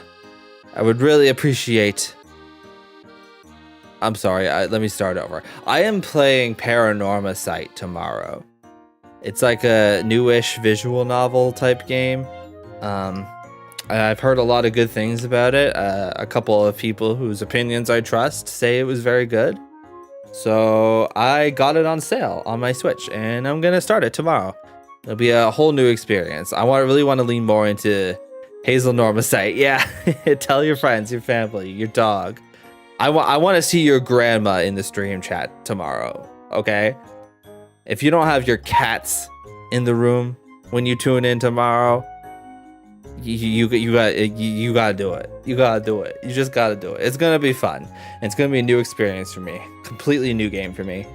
I really want to lean more into VN content because it's kind of the thing I have the most fun with and the thing that I have a lot of passion for in general. So yeah, we're gonna be doing more of that. We're gonna be doing a little bit more of that, and it's gonna be tomorrow, same time, 6 p.m. Thank you. So yeah, that'll be tomorrow. I'd really appreciate it if you'd be there.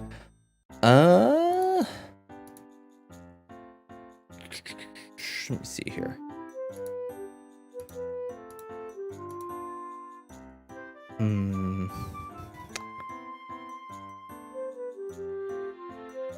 All right. Yeah, I'm just gonna head off. All right. Thank you so much for hanging out with me tonight. I will see you tomorrow for Paranormal Site. And also one more thing. My 2-year VTubing anniversary is on the 27th, which is this Wednesday.